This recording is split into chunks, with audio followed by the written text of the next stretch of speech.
And that is right. We have returned JV Wins and Dogon SS for another edition of Conscious Approach on YouTube. Thank you to everybody out there who's been following along with us, hitting that like button, subscribing to the channel, and leaving those comments. We certainly appreciate it.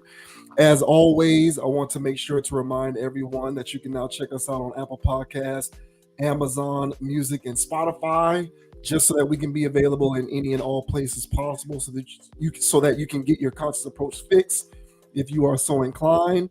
You can also check us out on TikTok at ConApproach, ConApproach. We are also sharing some of our content over there on that platform as well. So if you're more active there, you can also engage with what we got going on in that space. So as we continue to grow everything out, I also want to thank everybody who has subscribed to the channel, as well as thank everyone in advance for those who will subscribe in the future. We value, the value of your digital currency is recognized on this side. We know the value of it. We know how important it is, and we certainly do not take it for granted. So it takes a lot of effort to actually feel as though you're getting enough value to click on the subscribe button.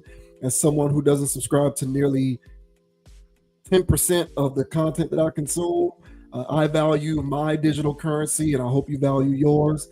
And if you have decided to spend some of it with us, we very much appreciate it, because we do understand the value of it. Now, got a few interesting topics to talk about tonight, so we're going to go ahead and dive right into it.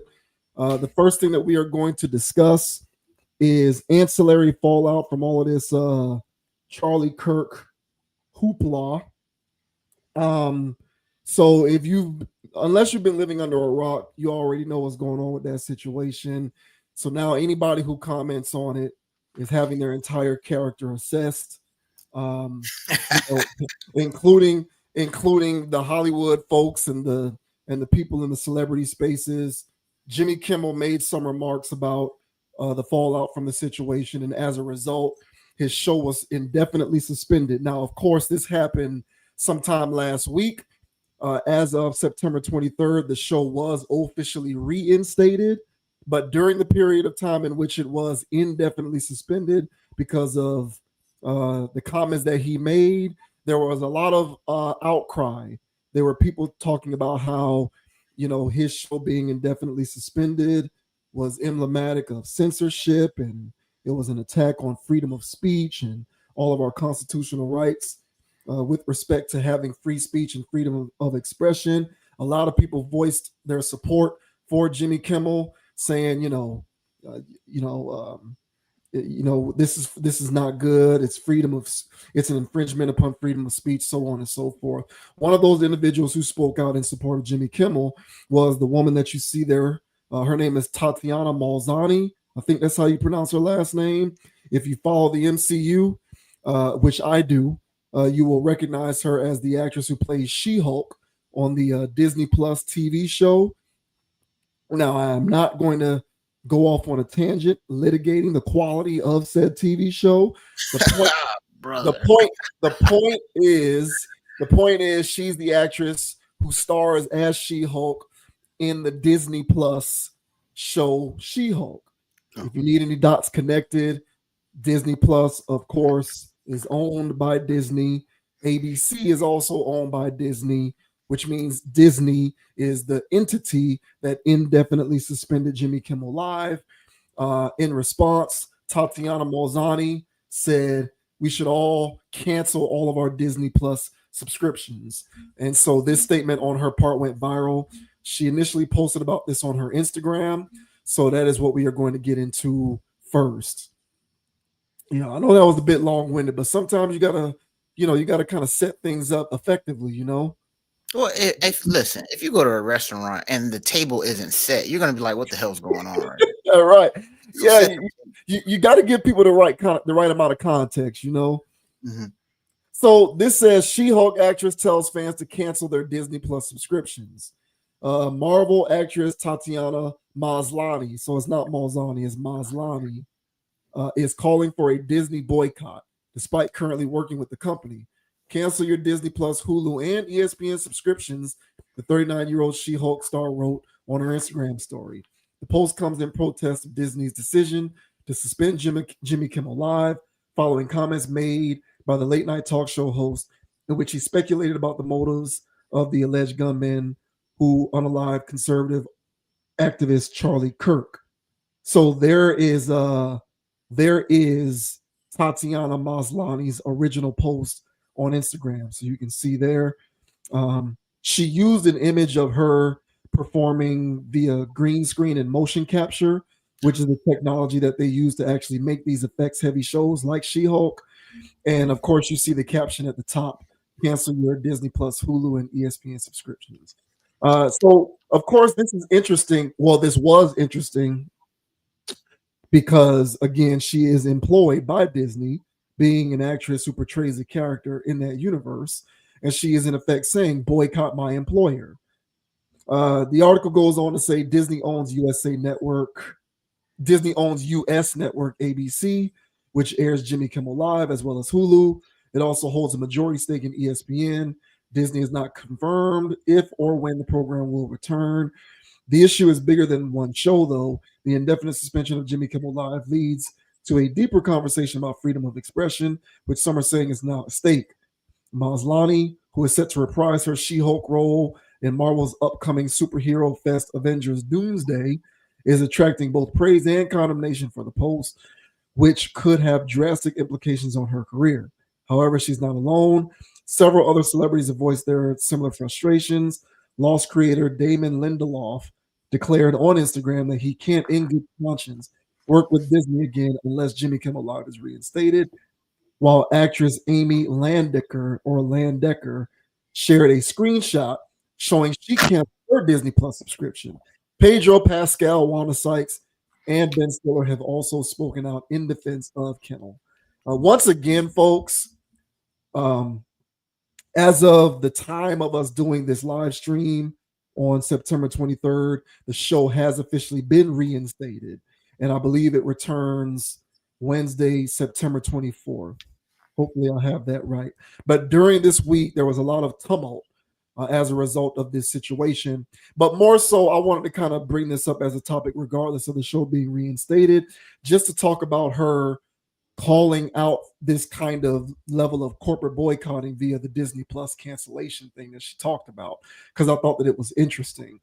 But what, sir, did you make of She-Hulk herself, Miss Maslany, calling for a boycott of Disney Plus and all of these other Disney subscriptions? I mean, it baffles me. The stuff that these celebrities choose to stand behind and become social activists for. I mean, there's so much going on in the world. Actual atrocities, actual things that should be boycotted. Now, I'm not saying you shouldn't boycott Disney. Okay. And honestly, her show is a reason why I think you should be boycotting Disney.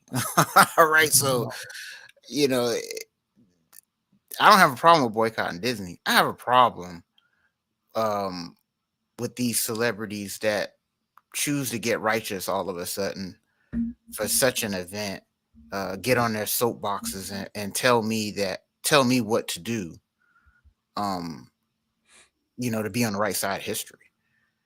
And I don't necessarily think that, see, with these celebrities, because this whole Jimmy Fallon thing, I didn't know how much big of a news this was, but I mean, literally everywhere I go, they're talking about Jimmy Fallon as if I Jimmy Kimmel. Yeah, there you go. Jimmy Fallon, Jimmy Kimmel, Lakers and 4, right? But my whole thing is that, yeah, it's been all over the news. Everybody's talking about it, celebrities this, celebrities that, and I don't think it's that big of a deal. Do I feel as though his rights were being infringed upon? No. Do I feel like this is an attack on freedom of speech? No. I think this is somebody that works at a job, and this guy that works at a job apparently said some stuff that ruffles feathers, and if you have a public job like how he has, and then now there's, people sending feedback to the company and stuff like that, the company has to do what they got to do in order to save face. So this isn't a situation where his constitutional rights is at jeopardy, or even mine's. When you sign up for a job, you have to, tote this line. And I can't say whatever I want at work as, as much as I want to, but I can't. So that's for everybody. And so he said this at work. He didn't say this in the confines of his own house, and now the Gestapo is coming after him, and the agents and all this other stuff, and swooping him off in a helicopter. Dude said he made his joke, which again, to me, I didn't think it was. I've seen worse jokes on late night television. But be that as it may, it was still a situation where it caused enough of an uproar for them to save face and do whatever they need to do, and blasey please. So, do I think this is an attack on free speech? No, I don't. I take that as a corporate job, covering their rear end. And so for this celebrity here to just, come out and tell me what I need to do because of Jimmy Kimmel, I'm not going to listen to her. So, and newsflash, I canceled it before I even bought it for Disney Plus and all of that stuff. So no need to echo anything to me. But that's my initial thoughts on this thing. But what are your thoughts, bro, on Miss She-Hulk telling us that we should cancel our subscription due to the injustices going on with Jimmy Kimmel's? It doesn't bother me so much. She and just for the record, just so that we can try to be as reasonable with the conversation as possible, she's spoken out against things that she feels strongly about in the past. She talked about Palestinian rights before, and then of course, because she's a woman in Hollywood, she also talks about LGBTQ stuff all the time. So she's unmuted before to speak her piece when it comes to things that she feels is important. I agree that I don't.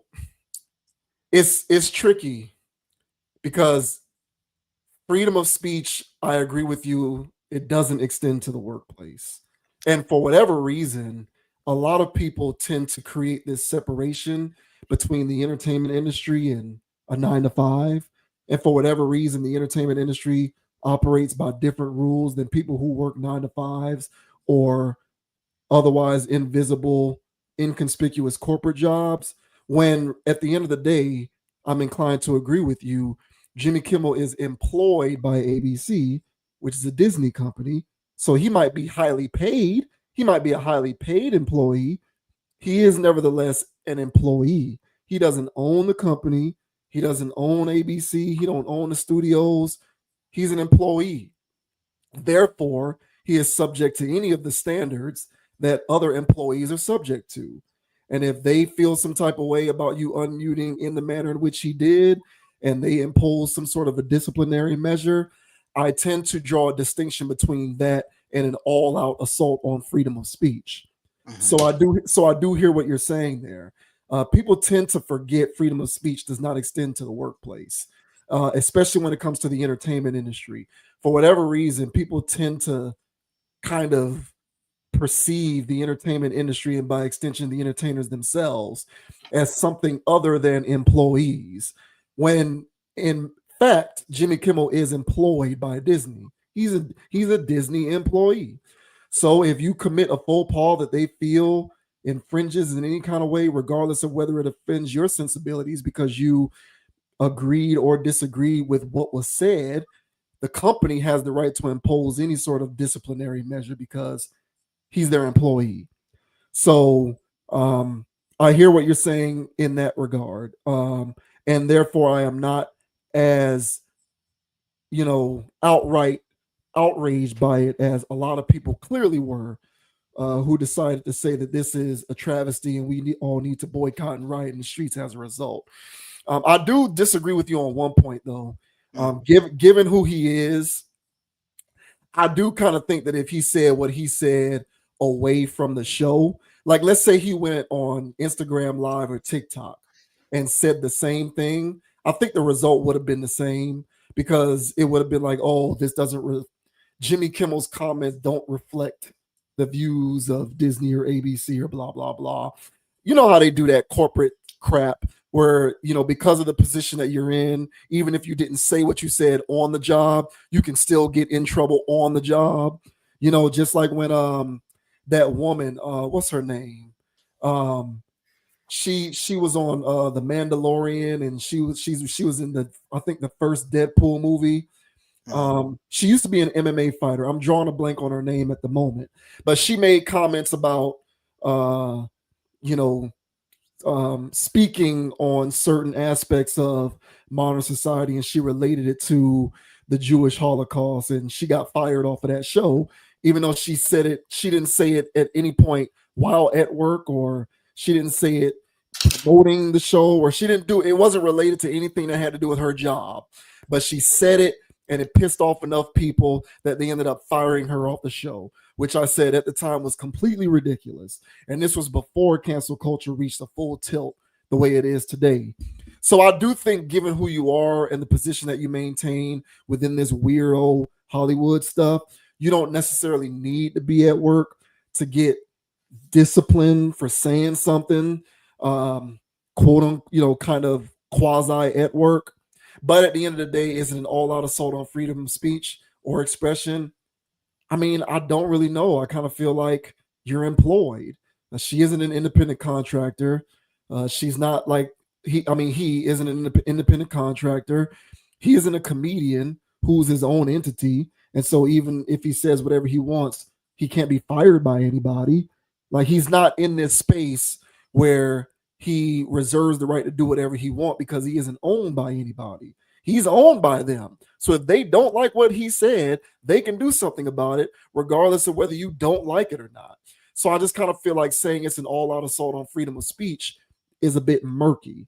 The one thing that I do like about this, though, is her suggestion about canceling Disney Plus. I'm not going to lie. I do like that, because these damn people need to get taken down a peg. Like, people, as we know, are hypocrites. And the one thing that this type of thing exposes is the manner in which you will have a whole lot of people who think something is wrong, but they will still not really do anything about it because they're still supporting said thing with their money. Like, if you really think that this is a big deal and this is the problem that it is, there should have been a whole swath of Disney Plus cancellations, because these people do need to get brought. All of it needs to go, because they're running a monopoly on everybody, and it's screwing the paying public anyway. So they all need to get taken down a peg, as far as I'm concerned. And if this can be used as the mechanism to make that happen, I'm all for it. But as far as I'm concerned, Amazon, Disney, Netflix, all of them need to quit with the price gouging. They need to quit. They need to quit with the they need to quit with the deterioration of content, low quality of content, while raising prices and fees. They need to quit with the aggressive monetization. They have a stranglehold on the population, and all of us are willful participants because we're spending our money with it. So I think people need to cancel it, regardless of whether it is in light of some sort of socio-political statement. So I am 100% in favor of that, because these companies have a stranglehold on people, and the grip is way too tight. So whatever the reason behind the cancellation call, I'm definitely for that. Otherwise, there's some gray area when it comes to this whole fight for expression and free speech stuff. It's difficult when you're talking about somebody who is employed. And I don't care how much of a fan of Jimmy Kimmel you are. I don't care if you think he's the greatest, most benevolent person in the world. He's an employee. He's well paid, but he's still an employee. And employees get dealt with when they piss off the employer. If he really wanted to do something about it, he quit. But of course he won't, because he likes that check. So therein lies the conflict of interest, because he won't resign. He likes getting paid. He likes the stature and the position that he maintains via the job, but he still wants to do it. But he still wants to be able to do anything he wants on the job. you can't really have it both ways. So I hope everybody enjoyed their week of being outraged over this, because the show is back. And if I had to take a guess, which we'll get into in our next topic, he's probably going to end up playing ball. Oh yeah, and my beef with celebrities that take these stands and tell me what to do.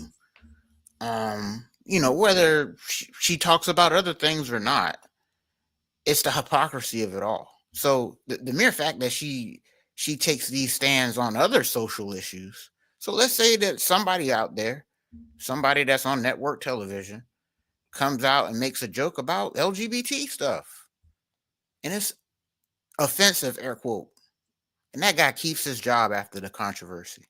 You think that this woman, she may not, whatever, but you don't think she's gonna have a problem with it and say that it's not right. He shouldn't be employed, or he shouldn't be out there spewing hate. She's gonna say that the network is aiding and abetting, but isn't that guy's freedom of speech? And the thing is that the freedom of speech stuff. This ain't North Korea, man. this ain't this ain't China. You can say whatever the hell you want, and you're not going to get arrested. You're not gonna get murked off yet. So, Jimmy Kimmel doing his whatever stuff on TV, it doesn't. There's other things that threaten freedom of speech, not Jimmy Kimmel making a joke and then being indefinitely suspended. And so people take freedom of speech like it's like, oh yeah, freedom. No, you have a job, man. So it's you can't say whatever you want on the job. You can't say whatever you want off the job and upload it to social media and upload it. That's public information now. You might as well be on the job saying that. I don't know why people don't get that. Yeah. But that's what I'm saying. That's like the same people that's hollering at, oh, YouTube doing this. What about my freedom of speech? What about the terms and conditions you signed? Like, come on, y'all. Like, let's be serious here. And they conflate all of this stuff like, oh, yeah, freedom. But there's other things that really threaten freedom of speech. There's things out there that's really out there threatening constitutional rights. But Jimmy Kimmel out here making a below par joke, like all of his. All right. I mean, it got people, twisted up in a bunch a little bit, because people are very sensitive about this Charlie man. So I'm pretty sure there was people out there that voiced their grievances about this. So much so Disney took action. But lickety split, he's back on the air. So no, man, I don't want to hear these celebrities tell me what to do when it comes to social activism, especially when they're standing for every damn thing else. That means they don't stand for anything. And they're just talking because it sounds good. And they do everything that sounds good. But they don't be about nothing. And so, no, yeah, you should cancel your Disney Plus subscriptions because, yeah, they're running a monopoly and they're driving down the value of the stuff that you're trying to pay to, enjoy. That's why you should cancel it, but not because Jimmy Kimmel's made a crappy joke. All right, they both suck to me, if you ask me. But so all in all, I feel like this is more social media activism from this woman here, and for everybody else that's up in a bunch and feel like this a threat to your constitutional rights. The only thing that I would say that this ritual is telling people what they can and cannot speak on, joke about, if anything, but it has nothing to do about if you say something like this, you're going to jail. People can say whatever the hell they want about Trump. They can say whatever the hell they want about anybody. So this ain't no dictatorship yet. This ain't no whatever yet, man. So people still have their freedom of speech. And I think they need to slow down and realize that this is a job. So I agree. You raised a good point. It's all about what your sensibilities are, because like you said, if like let's say one of those guys on Barstool, because from time to time those guys will say something that gets people's panties up in a bunch. Like what if one of those guys from Barstool or or Outkick said something that was perceived to be offensive towards women or Yeah. LGBTQ people or any group, even black people, those people, there will be calls for that person to get fired for sure. Mhm. And at that point, you might think it's offensive, but it's that person's right to say that. So why is their freedom of speech okay to be denied, but someone else's isn't? Like, there's just a lot of murky inconsistencies with this. Mhm. And I think it's convenient for people in her position or others, because it wasn't just her. It was a lot of Mhm. people in Hollywood doing this to Yeah. talk about how it infringes on freedom of speech. But if they were to silence somebody who was being offensive towards any one of those groups, no one would be saying anything. We would be okay with silencing that freedom of speech. Yeah. Canceling that guy. Yeah, So he right. can't even get a job. Why? Because it is not on the side of righteousness. That's the Correct. reason why. Mhm. But righteousness is subjective. There's a lot of aspects of righteousness that are righteous to one person but not righteous to another person. And that's the kind of weird dynamic that we have going on now, where we're trying to sort of etch in stone what is and is not righteous, and you can't do that because those are completely subjective concepts. Mhm. So you raise a good point with that. And once again, people, and I know most people, I would hope these days, I can't put anything past anybody, but I think this channel's audience uh, mostly contains people who are knowledgeable about many things, one of which is your constitutional rights not extending to the workplace. Um, it being able to say whatever you want means you can't be put in prison for it. It means you can't be prosecuted for it. It does not mean that you can go to work and say whatever you want. It doesn't. It doesn't extend to the workplace. Jimmy Kimmel is an employee. So just because you may have agreed with what he said because you're on your social justice kick, if the employer felt some type of way about it and made him subject to disciplinary action, so be it. Mhm. It's no different than when somebody else, a comedian or another entertainer, commits a faux pas saying something about black people or gay people or women or whomever, and that person gets fired or disciplined in some kind of way. But y'all are okay with that because when it happens in that capacity, it's because it's righteous. It's silly. The only part about this that I agree with is getting rid of them subscriptions. Yeah. Get rid.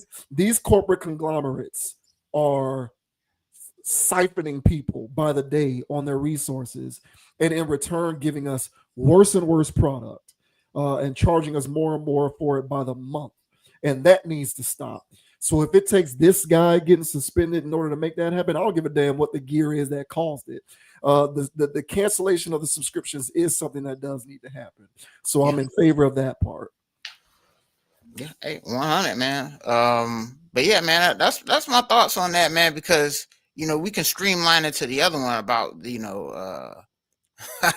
about the other side of this, the actual Jimmy Kimmel's. God damn, I keep calling this guy Fallon's. Yeah. The Jimmy Kimmel's part of this. Hey, shouts out to everybody who did or has already canceled their Disney Plus subscription. Shouts out to you guys because you're taking a stand in a good way. Get rid of all of these subscriptions. They are they're trying to smoke us out our hole, and we need to not let them. So shouts out to all y'all who have unplugged from this ridiculous matrix. Yeah.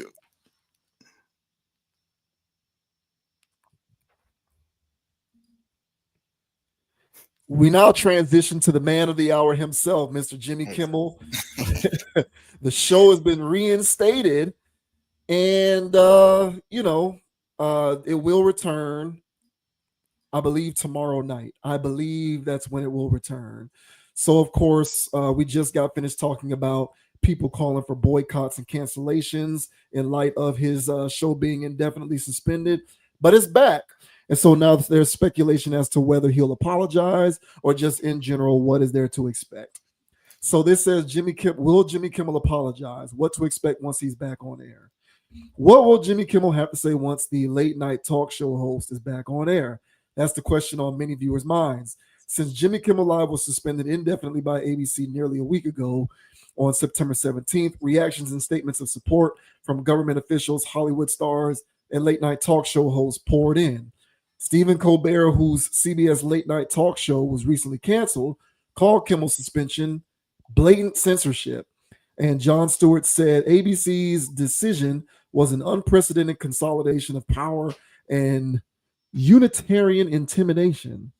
Ooh. Kimmel was suspended over his comments regarding Charlie Kirk's unaliving, his politics, and Trump's reaction to the September 10th, incident. The suspension followed comments by Brendan Carr, the chairman of the Federal Communications Commission, who called the monologue a very, very serious issue now for Disney and said there were some calls for Kimmel to be fired. Trump congratulated the suspension and said it was great news for America. The only person we have yet to hear from, though, is Kimmel himself. The comedian hasn't publicly addressed the suspension that came to an end Monday, September 22nd, when the Walt Disney Company announced that his show would return to air after thoughtful conversations. So will Kimmel completely sidestep the controversy, as The View did at first? Will he, as Sinclair Broadcast Group demanded, apologize to Kirk's family, or will Kimmel double down and criticize those responsible for the temporary suspension of Jimmy Kimmel Live? That's pretty much the gist of that. We don't need to read anymore.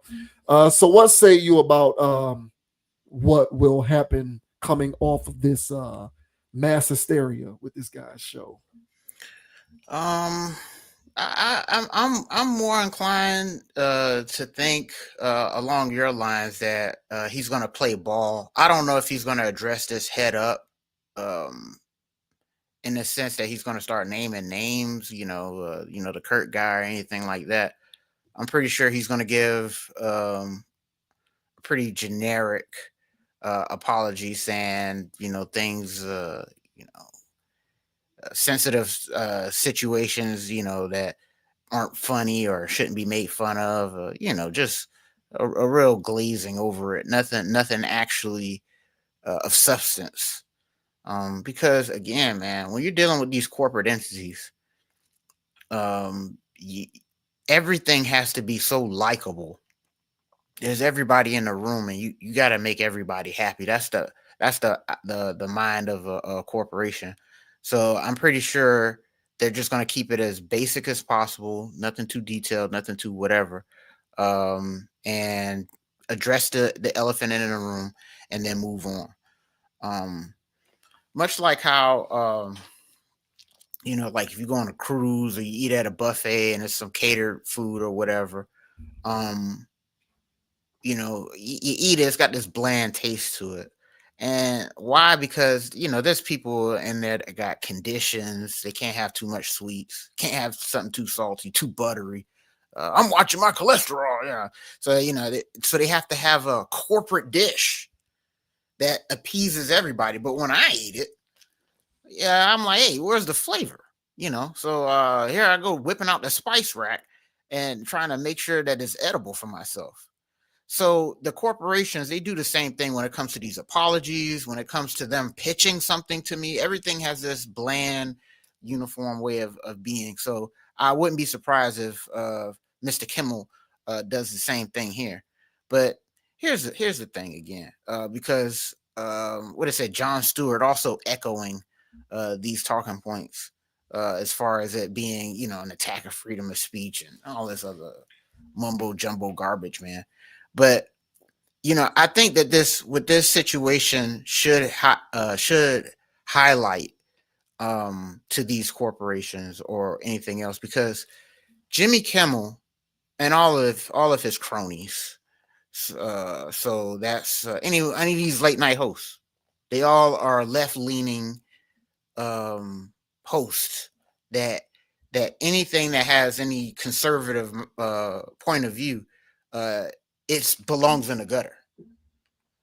So and even though I don't even know what Colbert does anymore, because he was supposed to be the balancing act and he was supposed to be whatever, but I saw stuff with him just doing left-leaning things. So I don't know what's going on anymore with that stuff. But overall, those political comedy shows are meant toward pushing these liberal ideals. And so what Kimmel did in this situation was he was following the script. What do you think? He went off board and did this by himself? You think he's up there riffing and freestyling? No, he has a board of people that they go over these things, a monologue team. Then they sit there and they write jokes. They put things together. There's producers. There's everybody involved. Why is he the fall guy for this? So this was a situation where these people thought they can make fun. But this Kirk situation has really stirred up a certain portion of the United States population, the world's population at that, now that we're starting to see how this thing's unfolding. And one thing that they realize is that I feel like that group of people, the supporters, feel attacked themselves. And they're not taking this lightly, because what Kirk represents to them, he is a martyr. And, whether he was a social media guy or an internet personality, or whatever, he made his bones, speaking at public events, being a public figure kind of thing. And so the people that resonate with his philosophies, it's a pretty strong group of people out here. And so I believe that this situation, has awakened these corporate people out here and other people that feel like they can just push their narratives and push their agendas. So I'll say it like this. If there was somebody that was left-leaning, kumbaya, every all-inclusive, and the same thing happened to that person, Kimmel wouldn't dare. Any of those people on the late night talk shows wouldn't dare. But because it happened to a conservative person, okay, now we can take shots.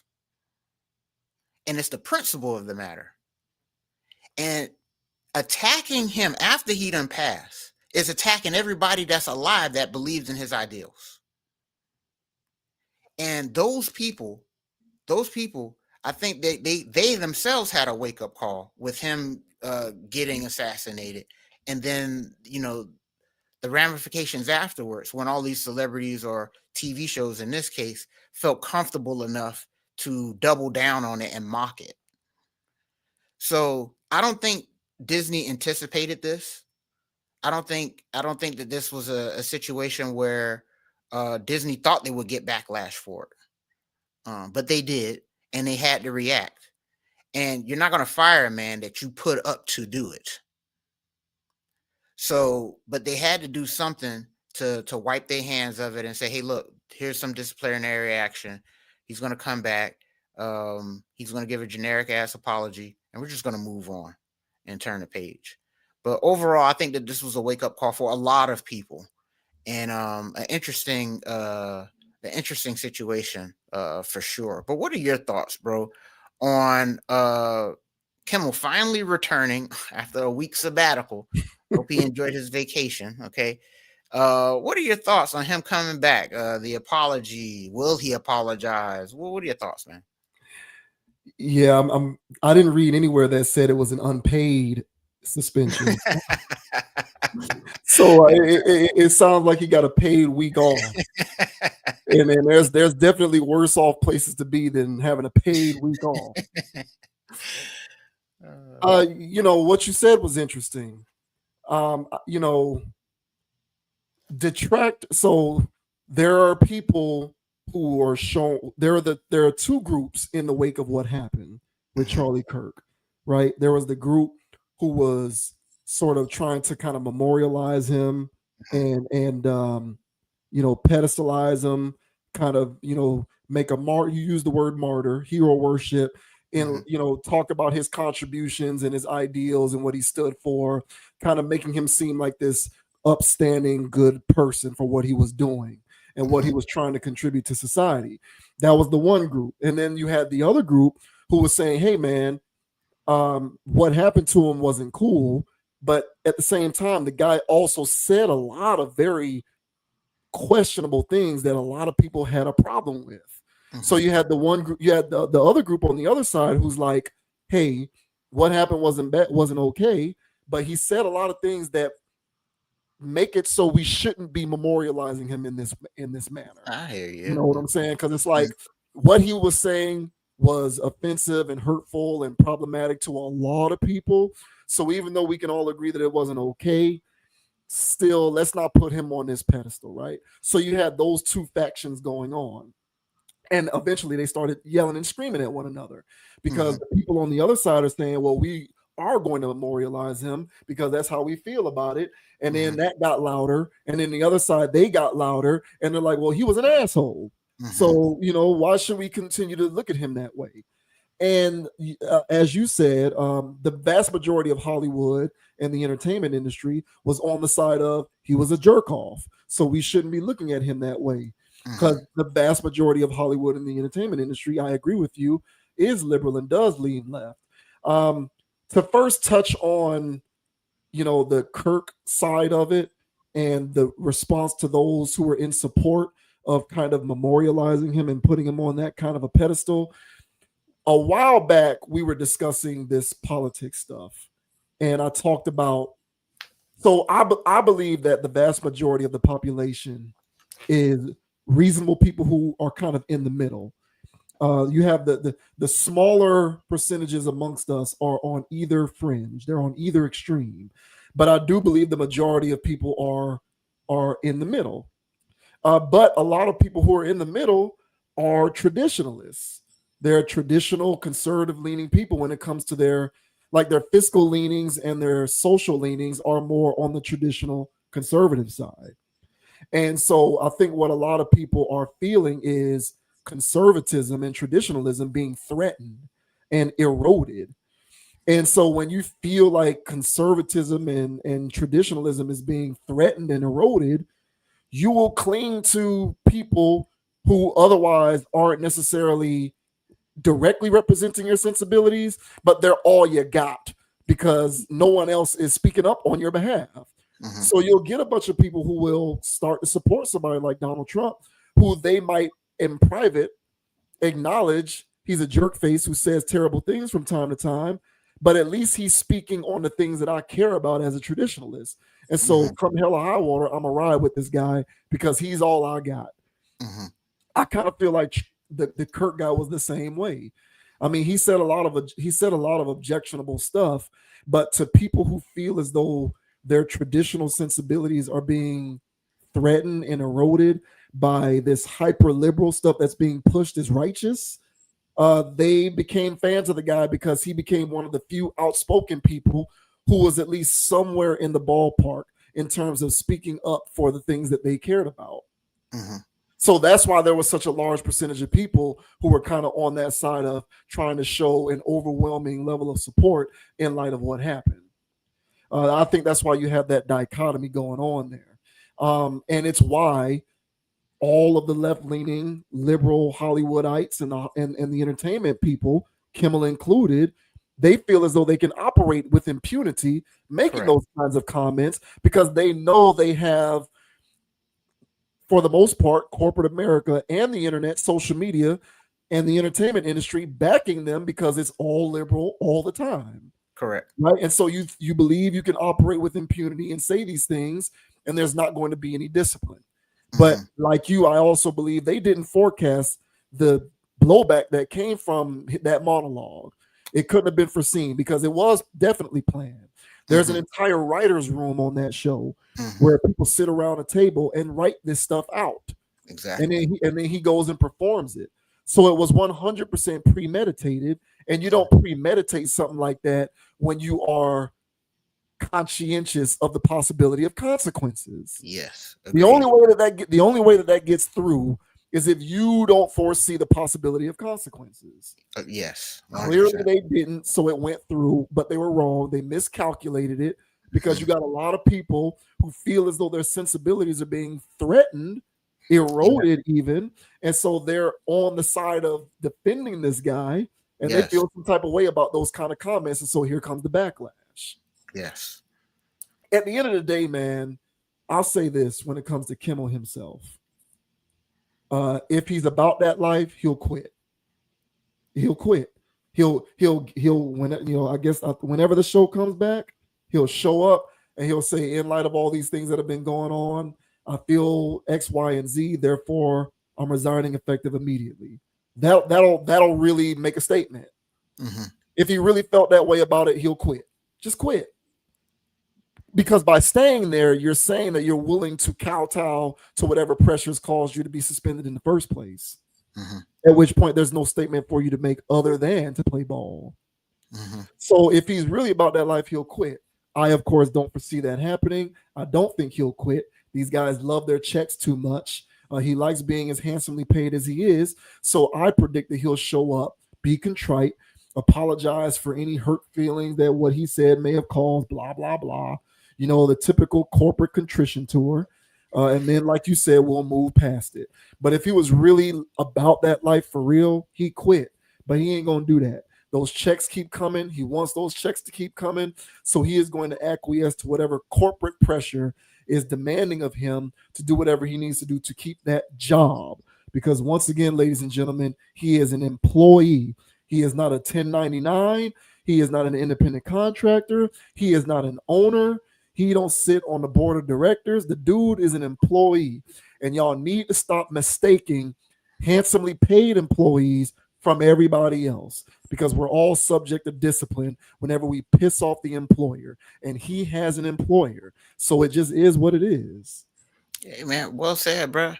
And if there is any kind of freedom of speech that's in danger throughout this whole exchange, it's not what Jimmy was saying, it's what Charlie was saying.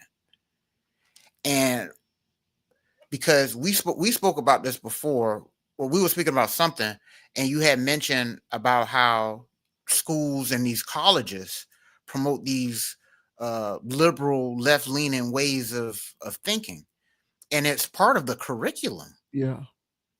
And so as soon as kids are old enough to get up and go to school and learn, they're being indoctrinated with a certain type of philosophy and worldview. Then it gets reinforced through social media and television.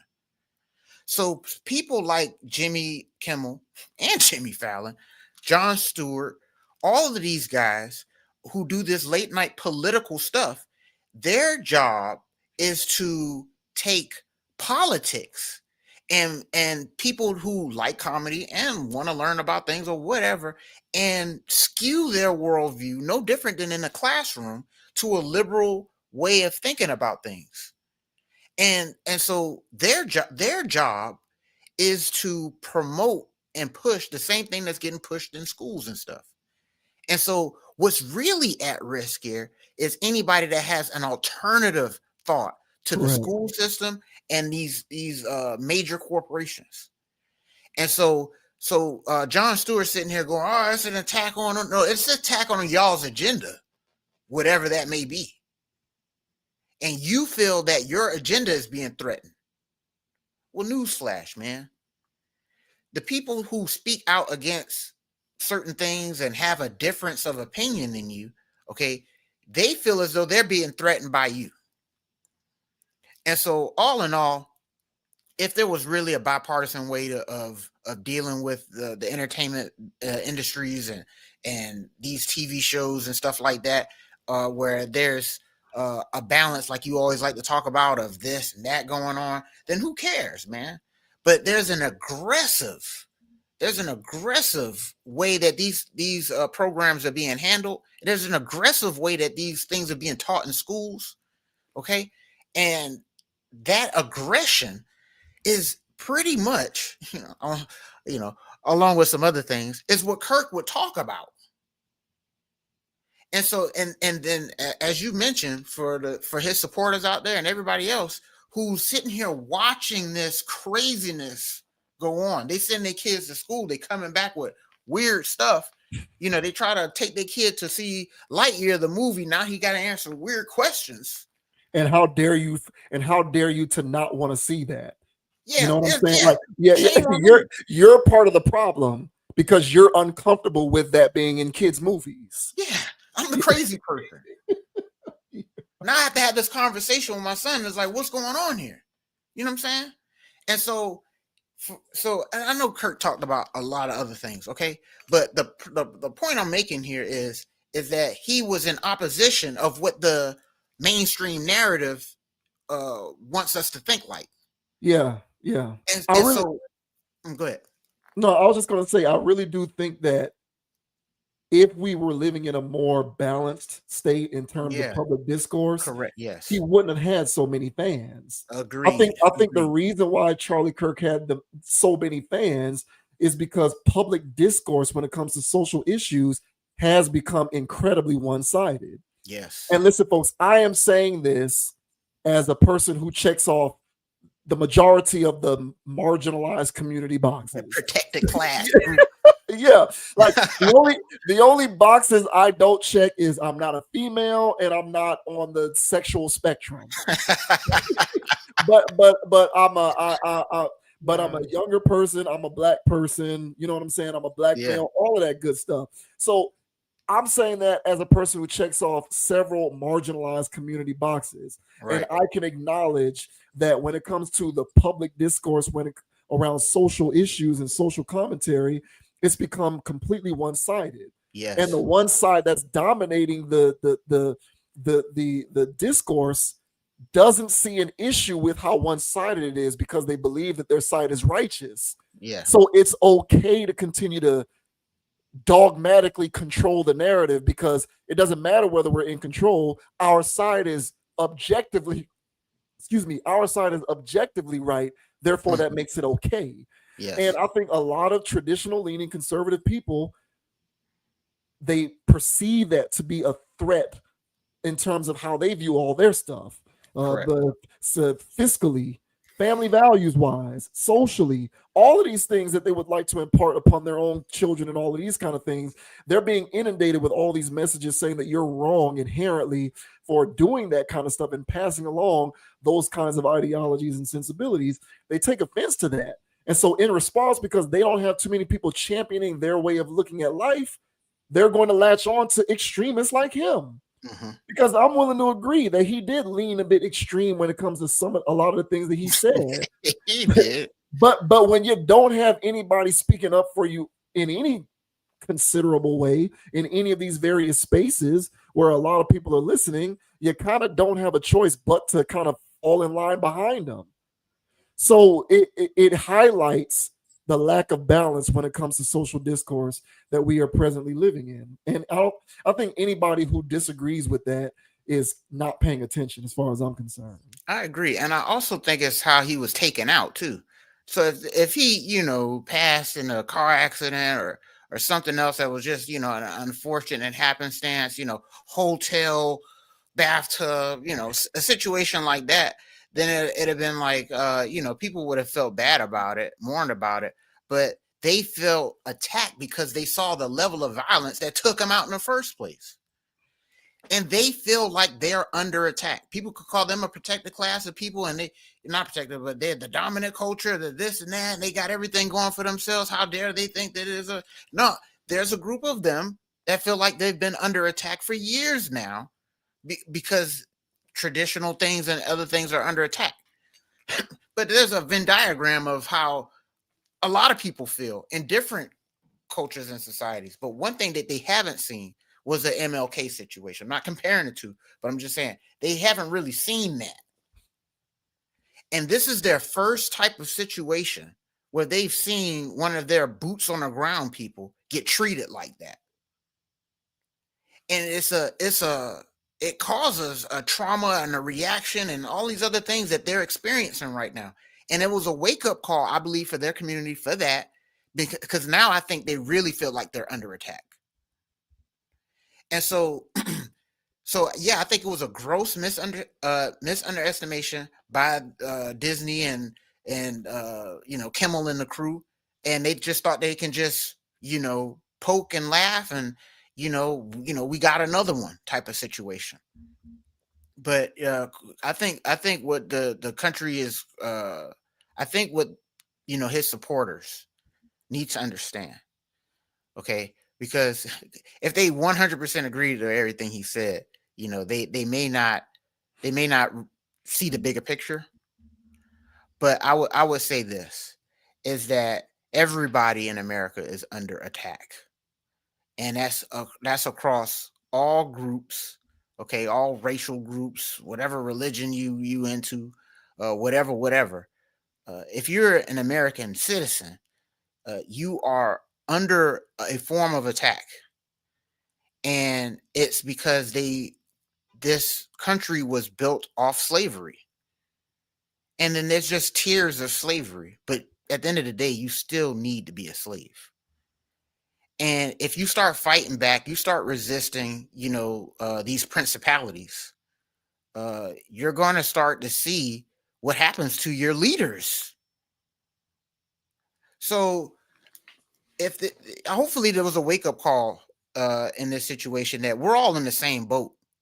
Granted, we're in different parts of the boat, but we're still all in the same boat, and it's being driven by the same entity, and they're taking us to the same destination. So I just hope that people just realize that, hey, man, there's a much bigger picture at play, and I feel like this whole exchange that's been going on lately because of this Kirk situation. I think hopefully it can wake some people up to see that there is a Venn diagram going on where we do clearly see things differently, but we see a lot more in common, and we have a lot more in common going on in this country than we thought. So, yeah, man, interesting dynamic, but they're just going to pat this guy on the wrist, let him do his thing. This outrage will only last for a week, and he'll be right back at it. Yeah, I agree. Everybody is under attack. That is very much for certain. The people of the Jimmy Kimmel School of Thought, the Charlie Kirk detractors, they drew equivalencies to. Back on June 14th, there was a Democrat who was killed. A woman named Melissa Hortman. Her and her husband were shot in a politically motivated attack by some guy who was an extremist. Mm-hmm. And so, people who are saying, why are y'all going so gung-ho for Charlie Kirk when y'all didn't go so gung-ho for this woman? Like, you know what I'm saying? They're trying to say it shouldn't be done for y'all. Why should we feel any sympathy for what happened there when no one was doing the same thing, showing sympathy for what happened to her? Mm-hmm. And granted, I can understand the feelings behind that. I kind of feel like that's a false equivocation, though, from the standpoint that in this country, mainstream media is dominated by one particular ideological side. Yes. So there wasn't an opportunity for that kind of treatment because, for the most part, in the mainstream, there's not a large accumulation of conservative, traditional leaning voices who have a prominent position within the entertainment industry. Mm-hmm. So that there's an absence of that in order to create that kind of a groundswell of a messaging.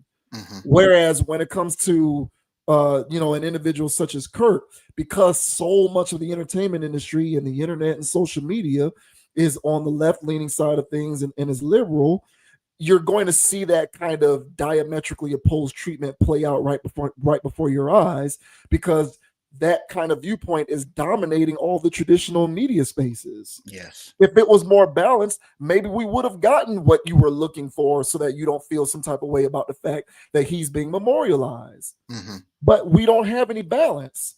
So what you're going to get is silence when it happens with them, but a lot of noise when it happens for the people that you don't like. Yes. So the point that I don't want to make it seem like I'm trying to make excuses for anybody, really. Mm-hmm. What I'm trying to point at, what I believe the essence of all of this is the lack of balance when it comes to discourse. For mm-hmm. me, that's the point of this whole entire conversation. Like, all of late night, all of these guys, as you mentioned, speak the same talk. Yep. Kimmel, Stewart, Fallon, Colbert, they all do the same thing, mm-hmm. which is bash Republicans, bash Trump. Mm-hmm. They all do the same stuff. Now, I'm not saying that Trump is and / Republicans. I don't get into politics like that. So I'm not saying that they're right all the time, but what I'm saying is it's imbalanced. Correct. And the idea that it's imbalance being okay or permissible because it's righteous to be that imbalance because they're objectively wrong is the wrong way to look at it. And I believe that's the way most people see it. The lack of balance is okay because that side is objectively wrong. And if you think like that, then you are part of the problem, in my opinion. So I do think, like I said, he'll play ball, he'll do something, he'll show contrition, because he doesn't want those checks to stop. If he really wanted to stand up for something, he quit, but he won't. So this is where we are with it. Yeah, hey, well said, man. But hey, let us know down in the comment section, guys. You guys feel like we're reading a little bit too much into this? I don't think so. What the last time you heard a conversation like this about Jimmy Kimmel's? Probably never again, man. But what are you guys' thoughts on this situation? Me personally, man, I think that Kimmel and them, yeah, they underestimated the power of Kirk's message, whether you agree with it or not. And yeah, and then chickens came home to roost for them when they caught the backlash. But let me know down in the comment section, guys. Keep it cordial, all right? And let us know what you think, man. Yeah, I'm pretty sure it'll be a lot of people. If this video gets served up, they'll tell us in all the manner of ways that we're wrong. I'm pretty sure. I'm eating coon chips or something. Yeah. Hey, man, have at it, yo. Yeah.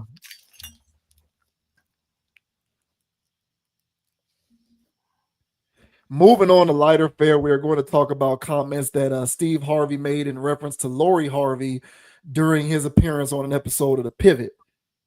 So Lori Harvey is, I would say I don't think it's a stretch to say that she is viewed as very close, if not at the top of the food chain in terms of desirability. Yeah, in terms of desirability, especially in the entertainment industry. She has had several high-profile situationships / relationships with the likes of people like Future, probably most famously Michael B. Jordan, and Franklin from Snowfall, otherwise known as Damson Idris. And so, she's very famous for the way that she approaches her love life. Is very Drake-like. Everything is wrapped up in NDAs and legalese. You can't talk about it publicly or so on and so forth because then you're legally liable. She really does handle herself like an actual commodity. If broken, you're subject to fines and penalties type stuff. And Steve Harvey was on The Pivot, like I said, and they asked him about how he deals with this scenario and Lori and the way that she goes about handling these various situations, and Steve Harvey touched on how he even handles her exes and the treatment towards him once the relationship ends and all of that good stuff. So if I can find the article, let's see, Steve, do I have it pulled up? Yeah, it's definitely pulled up. There it is. It's at the top there. So this says Steve Harvey reveals how he handles Lori Harvey's exes.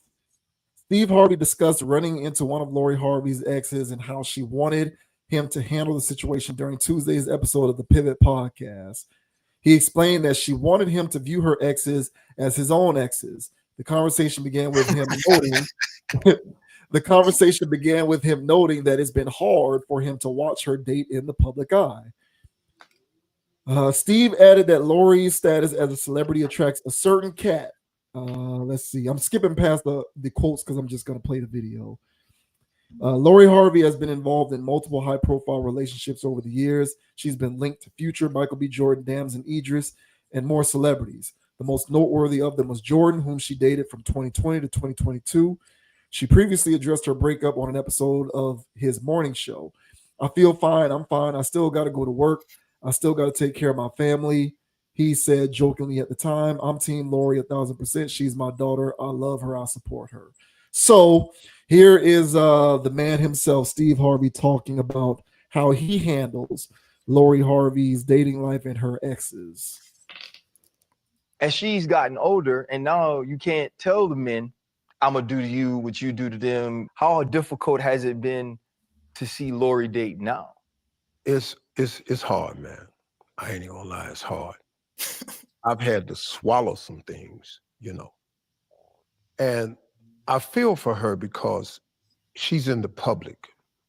She's a brand ambassador. So she makes a really good living promoting products, wearing clothes, jewelry, makeup, skincare line, bikini line. I got it. But man, see, I gotta be real careful because Lori, boy, she be in my ass. I can't make no mistakes.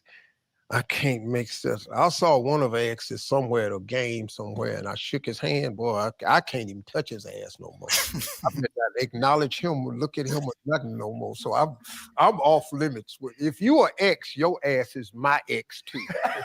That's the rule. The rule in our house is any boy that's an ex, he's now my ex too.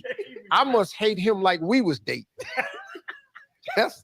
It's been hard, man, because her life has had to be played out in the public eye.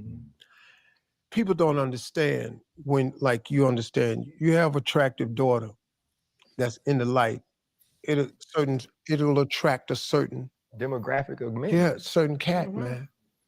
And cats that's got more know that they got more to offer so they can come quicker. You know what I mean? So it's been difficult, man, watching her, but she's very smart. And everything they say online, I know it's never true. I hate it for her. But I think she's figuring it out now. I hope. And I think she's learned from her mistakes like you want your children to learn from their mistakes. But she's an adult. And I don't get a say-so in it. Hold up. Limitless. Take a stomach cap, pinning it. There you go. All right. So what did you think about that? Fair assessment there. I can resonate with his whole situation there. Hey man, like you mentioned, she's in tier 1 right now as far as how the internet is concerned. So she's in tier 1. So if she is in tier 1, yeah, there's going to be, a lot of dudes from all walks of life trying to shoot their shot over here.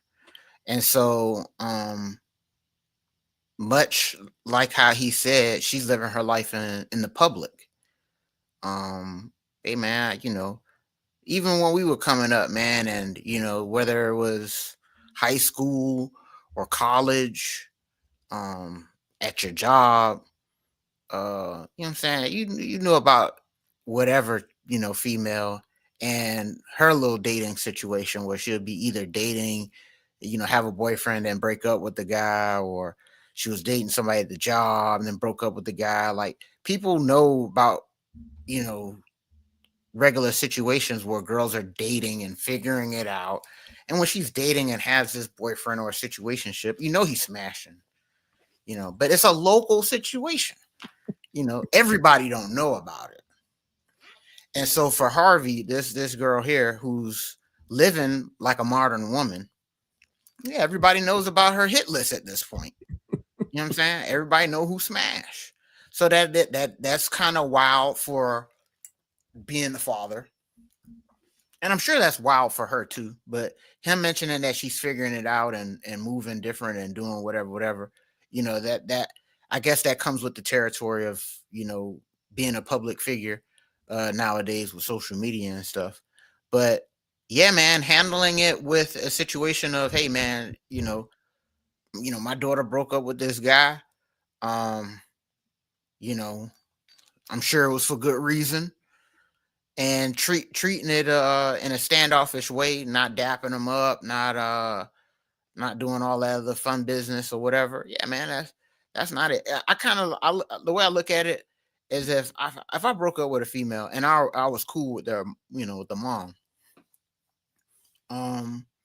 I've known people who would still try to talk to the mom, or whatever. It's like, hey man, you broke up with that girl, man. Why are you still trying to be friends with that person's family and stuff? Like, like, leave it alone, man. To me, it's a little strange. It's crossing lines. So I would only imagine me being a father and, my daughter going through a situation, with a dude, and hey, I broke up with that clown for a reason. He's a clown to me. And I'm not dapping up a clown. I don't care what kind of politics he try to play to either get back in her good graces, or I don't know what all that stuff's about. But keeping everything at arm's length, being the father, yeah, it makes sense, man. So all in all, I agree with everything that he had to say there. Real down to earth responses.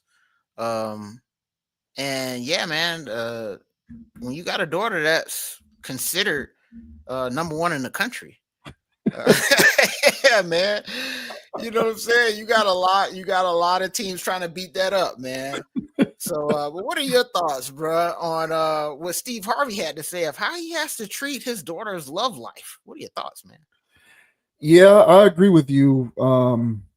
It looks like he's an involved father, which to me, now, having an involved father does not guarantee that having an involved father doesn't guarantee that a woman won't stray off the beaten path. Correct. But it does give you a good chance of her not straying off the beaten path. In life, there are no guarantees. You have a lot of women who came from good, strong 2-parent households, and they still ended up for the streets. And so it really, there's no guarantee. But I think it gives you having an involved father gives you a greater chance of not straying off the beaten path. So it kind of sounds like he's involved, and he can't control, unless like I put myself in the shoes of a father of a daughter. I don't have a daughter. I don't have children, but I would imagine that if I had a daughter, I would feel like I had some kind of quasi say so in some of your personal decisions if I was still involved in maintaining your livelihood in any capacity. Yeah. If you were living under my roof, or if I was helping you with your rent, or if I was helping you pay any of your bills or anything like that, if I didn't like some of the decisions that you were making, I would feel all the more empowered to unmute and voice my displeasure. But if you're completely autonomous, I really only can give you my view or my opinion, but at the end of the day, I can't control anything. You're truly grown because you're autonomous. You can take care of yourself. So there's not really much that I can do. So in the situation in which there is not much I can do because my daughter is completely autonomous, at that point, I can only hope that I have imparted enough of my presence throughout her life that she doesn't become for the streets and stray off the beaten path. Now, of course, when we're talking about Hollywood and the entertainment industry, not being for the streets takes on a different meaning than in regular civilian world. But even within the parameters of the entertainment industry, for an individual as desirable as her, she is as much not for the streets as I could tell, based upon my observation from afar. Now, having said that, her publicly profiled situations, to me, and this might sound a little weird, they are encouraging. She used, and according to Perplexity, she was engaged to a soccer player named Memphis Depay back in 2016. Then she had the Future situation in 2020, but since then it kind of seems like she's cleaned it up.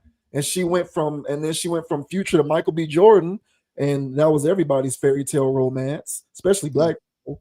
And then from Michael B. Jordan, she went on to Damson Idris, who by all accounts looks like the British version of Michael B. Jordan. They kind of look like the same guy.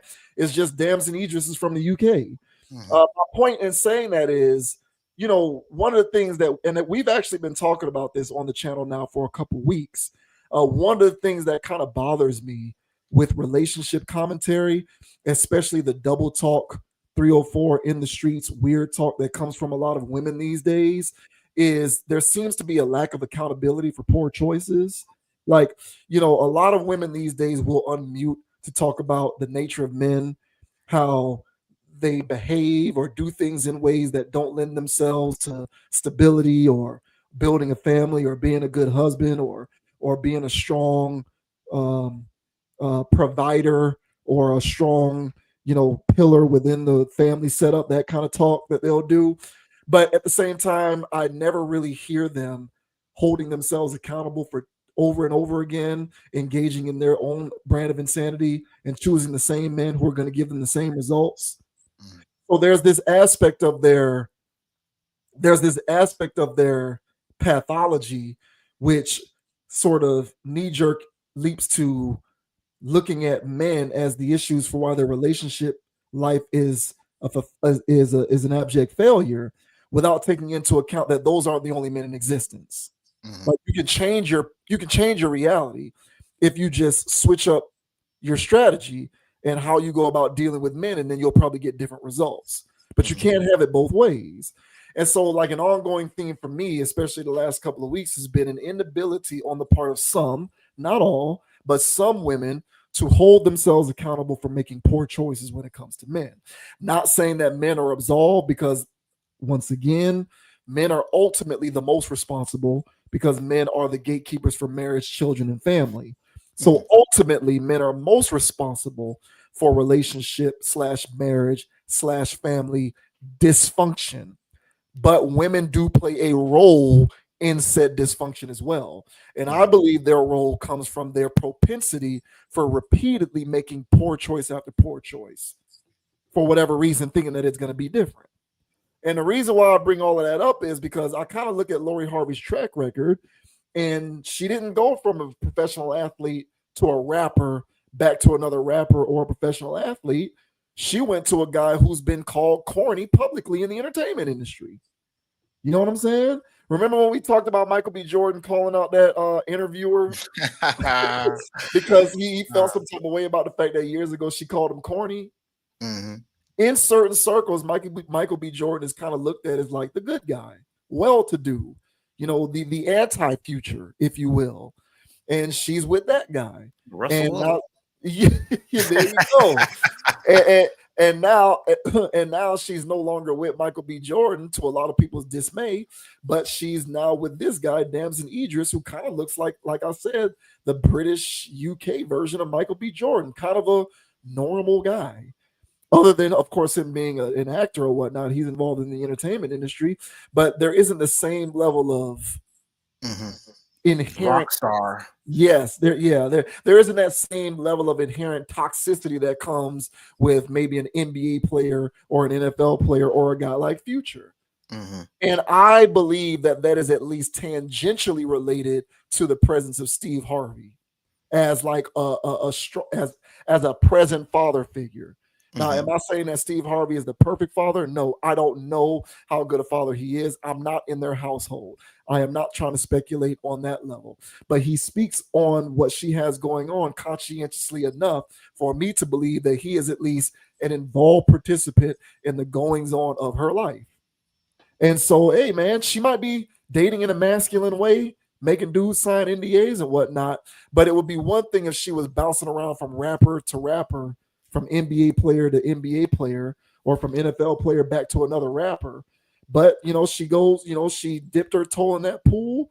And at least publicly, she's moved on to guys that, a lot of women who like guys like Future would probably call boring. Mhm.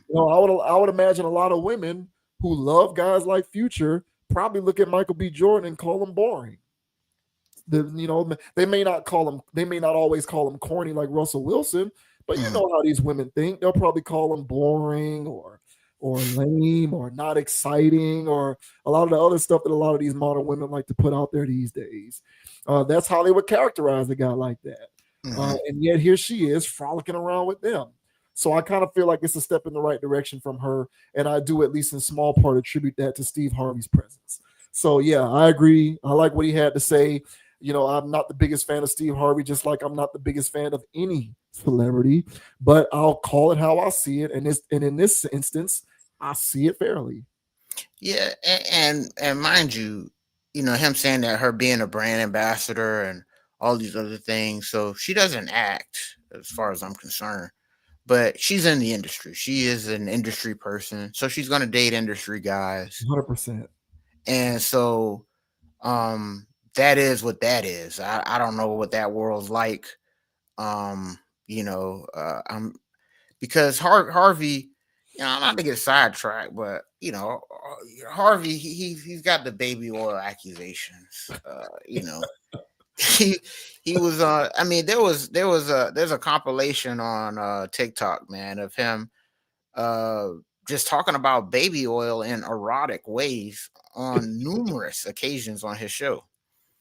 So and of course there was already rumors and stuff with him being with the Diddler and things. So I say this stuff to say this is that we're dealing with a community of people who do things that are strange. But as you mentioned, as far as her list is concerned, it's pretty straight up and down, but everybody know who hit. And it's another thing because I think we also brought up her NDA situation. We had a topic where she was out here making dudes sign NDAs. She does, yeah, very famous. That's why I said she's like the female Drake, because that's famously Drake is like the NDA guy, and she's the NDA woman. She's she's ironclad, like she got it sold up tight. Yeah, she got to figure it out. So, and I think that's kind of where he was coming from in a situation of, she has this under control kind of a thing. So I let her do her kind of a number. And for the most part, she does seem to be operating autonomously, having things figured out. I mean, she's got enough people. That's what I'm saying. Like when you have, if your father is Steve Harvey, you've got a limitless amount of resources at your disposal. People who know how to handle things the right way. And the only thing you have to do is just tap into that, and they'll give you the right financial advice, the right whatever kind of advice, how to handle relationships, how to handle this and do that. Like if you tap in, and it seems like she moves very strategically. So so be careful, fellas, if you are dating her. All right.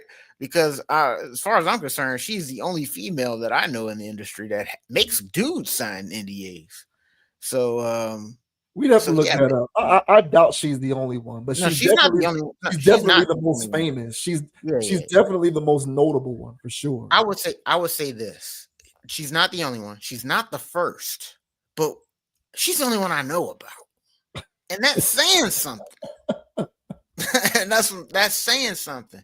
And every time I look at her, I don't take her for somebody that's aloof. She seems very calculated as a person. That's what I'm saying. Like, and that's kind of what I got from Steve. Steve listens to her. So she has things figured out. She knows what she's doing, and so she's playing her cards right, So now, mind you, now I agree with you in the sense that, he gave her the right environment for her to learn how to play cards, but I think she's playing her own number right now. Not through direct guidance, but definitely through his assistance, because again, people don't just learn that out of nowhere. So I think I take her as a very astute person who is very strategic, very thought out, and so far, because she was looking like she was going down this path of messiness, but her name got out of the rumor mill real quick. Stop hearing about her completely, and that's a testament to getting your brand in order. Well, so, it's a testament to learning how to make better choices if that's something that you don't want for yourself. Yeah. Like, ladies, if you want a guy to be committed to you and to not stress you out and not put you through hell, you should probably gain the wherewithal to learn how to select the right kind of men who are going to give you the better chance to provide that for you. But if you keep dating the same kind of men all the time and you get the same kind of results, at some point it becomes a you problem, not a man problem, because not every man is like that. It just so happens that it's the men you want who are like that. So you need to take inventory as to why it is that you want those men who are going to do that to you. And so I think it's a testament to better decision making, because it's harder to stay out of the rumor mill and stay out of messy situations when you're dealing with messy people.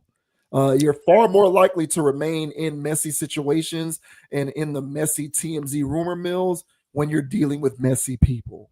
So if you don't want to be in messy situations or deal with messy rumors, don't date messy people like Future. It's very simple. Most women, it would appear as though a lot of women don't have the ability to do that. They just, I don't know what it is. It's a blind spot for them. They like what they like, and so they'll keep jumping back in that toxic pool. And then when short hits the fan, they blame the guys. When there's the whole huge population of men over here on this side swimming in clean water who ain't gonna give you that kind of trouble, but you don't want them. So once again, I say that's a you problem. And for her, it kind of looks like she's gained the wherewithal to make better choices, because if she wanted to remain in messy situations, she keep getting with guys like that. But as far as and I watch Snowfall and all of those, you know what I'm saying? And Michael B. Jordan, these guys aren't messy. Michael B. Jordan's not a messy guy. And Idris, he's not a messy guy. So it kind of looks like she's cultivating a track record for herself that is the antithesis of messiness, which to me shows that she is comfortable enough in her own skin to make the kind of decisions that one needs to make in order to be involved in the right kinds of environments. Which is a form of decision making that is atrophied from a lot of women these days, in my opinion. Not all, but a lot. And I do, once again, attribute her ability to make those kinds of decisions, at least in small part, to the constant presence of Harvey, Steve, who's, I would imagine, around in certain respects, even though she can do whatever she wants. He probably has enough of an influence over her decision making to where she's like, maybe I shouldn't do this or that because it's not a good idea, so on and so forth. So that's what I champion. Not that she's, I don't expect her to not do the celebrity stuff, to not do the Hollywood stuff. That's far-fetched. Of course she's going to do the celebrity stuff and the Hollywood stuff. I'm just looking at the associations.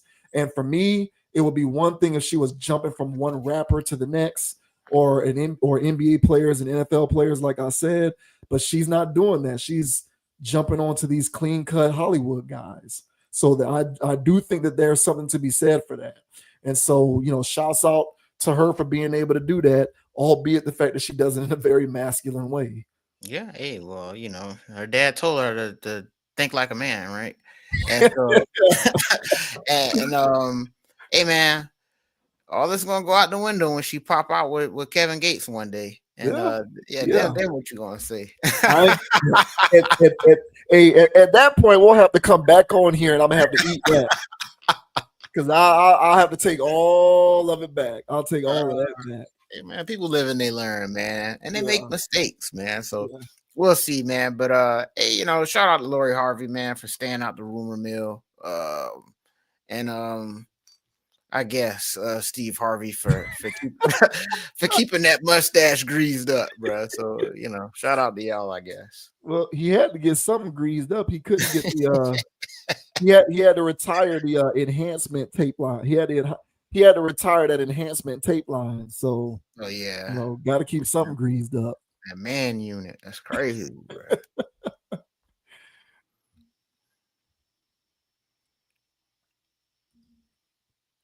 Oh, brother. Moving on to Steph Curry and Ayesha Curry. So, Steph Curry's wife, Ayesha Curry, has made public statements in the past in reference to the nature of her marriage and her level of fulfillment when it comes to being the wife of Steph Curry. She said things like, mind you, she said these things publicly, so this isn't speculation. But she said things like, sometimes I feel some type of way because I don't get male attention unsolicited the way my husband does, and so on and so forth. So she's opened up the door for a lot of people to critique these comments and juxtapose them to the health, or the nature, rather. Maybe not the health, but the nature of their marriage. That's probably a better word. And so she's done it again. She was on the Call Her Daddy podcast, I think is the name of this. And she was once again asked about being married, and she, opened up about how miserable or how much she hated it or initially didn't want her or something like that. We'll play the clip, of course. Now, what happened what ensued from this is there's a content creator. What's this guy's name? I don't know the guy name. Mr. Woods 7 or something like this. Boo Wood. His TikTok or his Instagram is Boo Wood Z234. I don't know. His name is Boo Woods or whatever. But he commented on this video interview between Ayesha Curry and the host of the Call Her Daddy podcast. Killer Mike left a comment on Boo Woods' reaction, basically saying, damn, Steph don't deserve the disrespect. Mm-hmm. Steph took exception to Killer Mike's response and basically said, hey, Killer Mike, stay in your lane. We're good over here. All right. Is everybody following me? Typical Curry response, man. Yeah. So that is the sequence of events there. I hope I didn't lose anybody there. But we'll play all of the information here to get you caught up in case you need it. But this says Stephen Curry tells Killer Mike to stay in your lane after calling wife Ayesha an embarrassment. Stephen Curry fired back at Killer Mike after the rapper called his wife Ayesha Curry an embarrassment in an Instagram comment. Nah, not you, Mike, replied Stephen 37. I'm cool stating and letting these other clowns have their moment. You're better than that. Stay in your lane and let God keep blessing me like he is. We are good over here. It came in response to a comment that Killer Mike, whose real name is Michael Render, made on a September 5th Instagram video from artist Bookie Woods. So that's the guy's name, Bookie Woods, in which he accused Ayesha 36 of struggling with trying not to cheat on her husband and compared her to rapper Glorilla. So we'll just play the clip of the interview, right? So let me get rid of this because that's pretty much all we need from that piece. We got to kind of speed through these things when we got a lot of different pieces to show here, right? Yeah.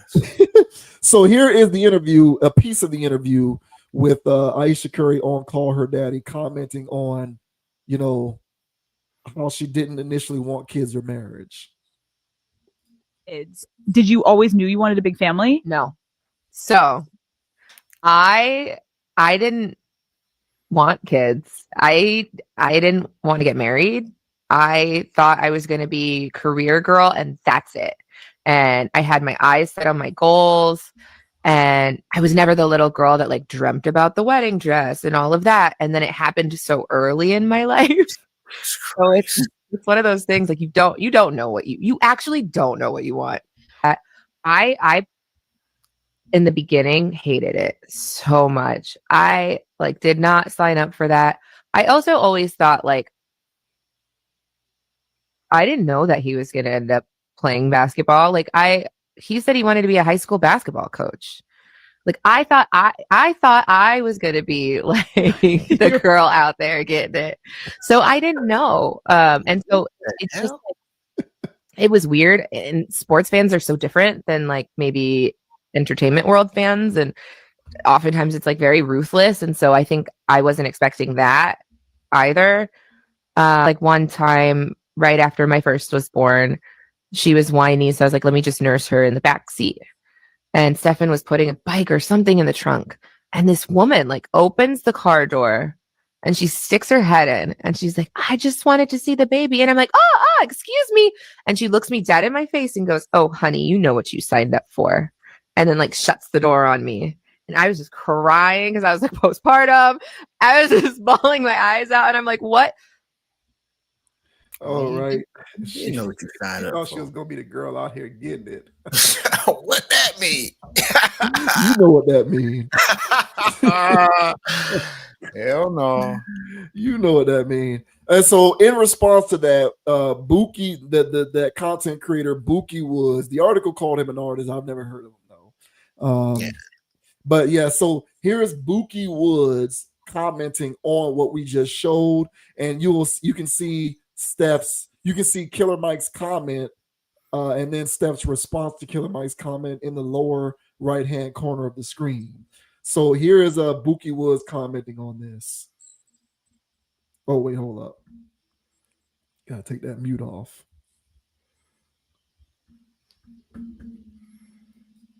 I don't know if anybody else noticed this, but Aisha Curry is putting in maximum effort to let the world know that she is struggling with trying not to cheat on her husband.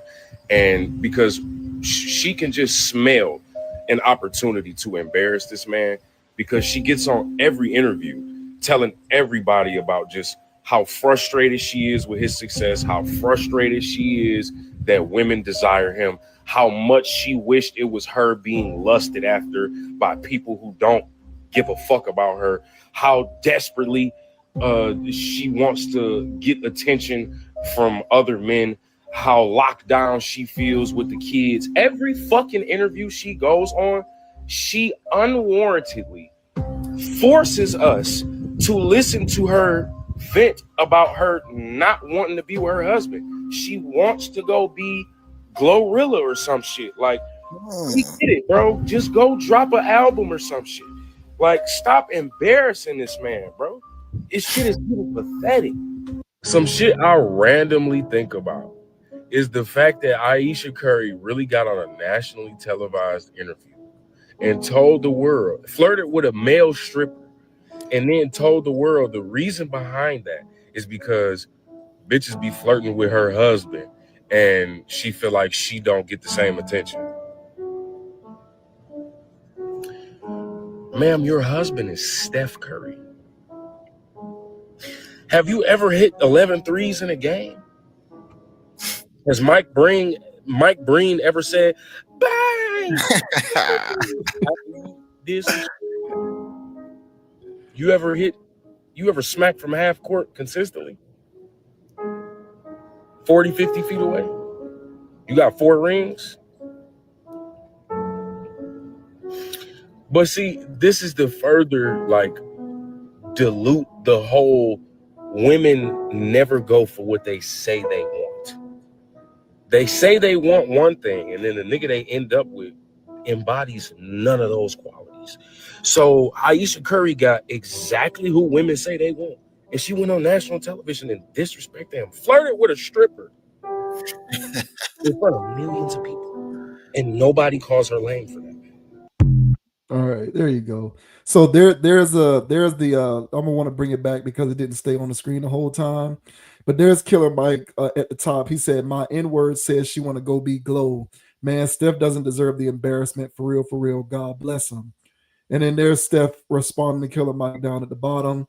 At Killer Mike, nah, not you, Mike. I'm cool. Staying. I'm pretty sure he meant staying silent and letting those other clowns have their moment. And you're the worst of them at Boo Woods talking about this Buki guy.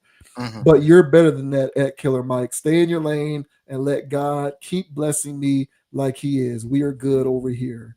Throwing up the peace sign. So Steph is, of course, bending the knee to all of that. But what do you make of Steph responding to Killer Mike in the way that he did in light of that interview that she put out there? You know, first of all, the internet's going to do what they do with the amount of ammunition that Aisha Curry provides the internet. And so this Woods guy, he and anybody else like him, probably is, are going to take what she says and run with it. I am a little surprised that Killer Mike said anything. That's not his direct fraternity, all right, because he's in the music field. But I still feel as though you know how big your name is. You know how much a comment carries weight. It could have just been a laughing emoji. That still would have been low key inappropriate, even if you laughed. So for him to say that and say that Aisha is embarrassing him, that's some wild business from Killer. When I first heard about this situation, I was like, is this fake news? No, it's not fake news. Like, Killer Mike actually said that. And Steph actually replied. So that's pretty wild to me. But overall, Steph lives with this woman. And they've known each other since, I believe she said, they were 14 or 15, or up in that age range. So I think he knows who he's dealing with by now. If she said these things publicly, she said these things privately, or at least derivatives of it, to him or whatever. So he knows the score with her. And he signed up for this. He signed all the way up for this, and he's all the way locked in. I think it was also a part of this interview with the Daddy Show, is that Aisha, and I think I knew this, but it jogged my memory again, that she was in the entertainment realm. She was on stuff. She was on TV before, at a young age, so before the kids and stuff. So that's why she thought she was going to be out here and in the field and living that life and whatever. But of course, Steph Curry becomes Steph Curry. I guess she got pregnant before she knew it. And now she locked in. And then so all of those things that made her want to be famous are still locked away somehow. She feels as though she's the one that got trapped. It's crazy. She feels like she's the one that should have been, like she said, the one that was popping and the one that was out here. So I think that she has this thing within her that feels as though her life was railroaded in a way by Steph Curry, a Hall of Famer. The guy was joking, but I mean, do you have 4 rings? I mean, did you single-handedly lead the United States to his last gold medal? Like, this guy is, I mean, and as far as I'm concerned, he's in that Jonathan Majors, not Jonathan Majors, he's not an aggressor. The what you call that man? Your boy. We just talked about Michael B. Jordan, out the way kind of guy. Steph is as out the way as it can get. So he not out here living like Future. So so for all intents and purposes, man, it always looked like a nice little happy family. You know what I'm saying? And until Aisha came out and she started spewing her psychosis online as if it was okay. And so so she's saying these things, and I know that there's women out there that feel where she's coming from. Like, look, yeah, girl, I wanted to be, That's the thing. boss babe myself. Yes, I right. wanted to go out there and do it. And then I had this family, and then since I had the family, I had to dedicate all my energy to the kids, and that little bit of me that was fighting to do X, Y, and Z, I couldn't have that because I had to take care of the kids. Listen.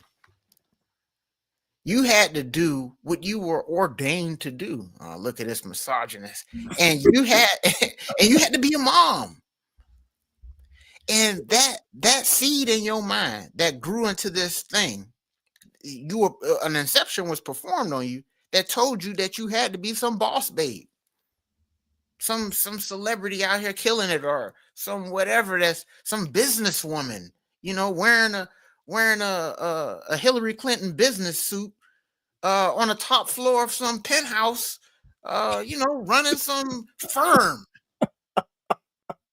Who told you to do that? Where you get this vision from? Firm. Yeah, it's always a firm. Working on a report. What report? And they got this all the same vision.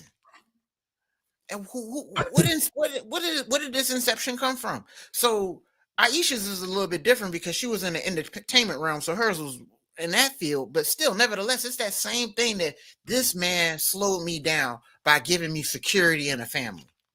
It's ridiculous.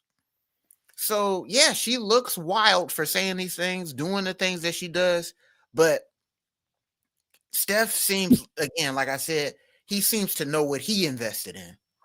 And he seems to know what her things are, because again, if she's gonna be loud on the internet with it, I'm sure she's loud in the house with it. So he already know what time it is with her. So he's not surprised by anything she says anymore. But at the end of the day, man, hopefully it's one of those things where, yeah, she did want to, be that person, but she understands the value of being a mother now. Oh yeah, at first I hated it, but now I understand and love the value of being a mother. Hopefully that's where her mind's at.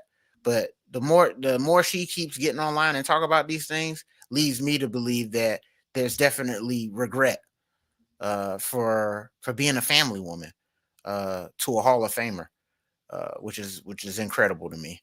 But what are your thoughts, man, on Ayesha Curry getting online, saying more things to add to the internet fodder, and then Killer Mike saying that, hey, she needs to stop embarrassing, and Steph Curry telling him to stay in his lane. A lot going on here, man. But what are your thoughts, bro?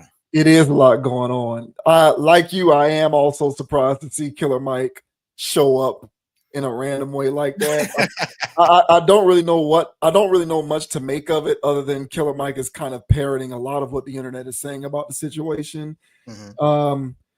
She does give the internet a lot of fodder via her public comments, and I'm pretty sure her and Steph do have an understanding.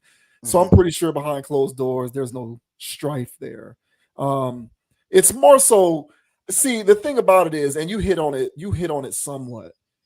I believe, and I'm trying to give my points here without making it seem like I'm commenting on their marriage, because that's not what I'm trying to do. I'm not trying to do that. I'm not in their household. I don't know the nature of their marriage. And I try to stay away from commenting on the nature of anybody's marriage without me having intimate knowledge. So that's not what I'm doing. I'm just parsing some of her public comments, because I don't need to be involved in their household to analyze what she said publicly. That's public consumption. And I think when she talks about how, there's an aspect of her that's unexplored, or she feels essentially there's a lack of fulfillment there because she, for all intents and purposes, in a lot of ways, rides on the coattails of her husband. And so, speaking of Lori Harvey, I believe Ayesha Curry would like to have some of Lori Harvey's ultimate autonomy, right? Yeah. Yes. I kind of feel like part of the reason why she feels so comfortable speaking like that is because she is resonating with a lot of women who feel the same way.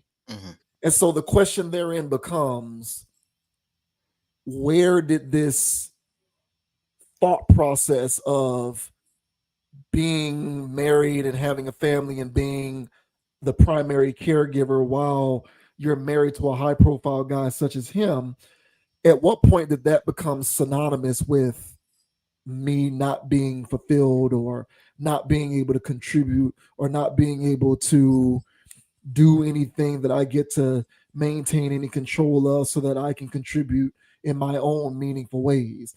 Because again, being married, let alone being married to a high profile person, doesn't mean that you can't do those things. It doesn't. And if you look at some of her own independent ventures, clearly her being married didn't stymie her in her effort to do that. I mean, she's got, what is this? Publishing, skincare, retail. Curry launched Sweet July, a lifestyle brand, in 2019, which includes a magazine, a book imprint named Sweet July Books, and a cafe. So that's her imprint. You know what I'm saying? Skincare lines. Her cafe sells home goods, kitchenware products from other Black and women-owned businesses. She co-founded the International Smoke Restaurant with Chef Michael Mina, which has locations in the San Francisco Bay Area and Vegas. She has a cookware line that's named after her name.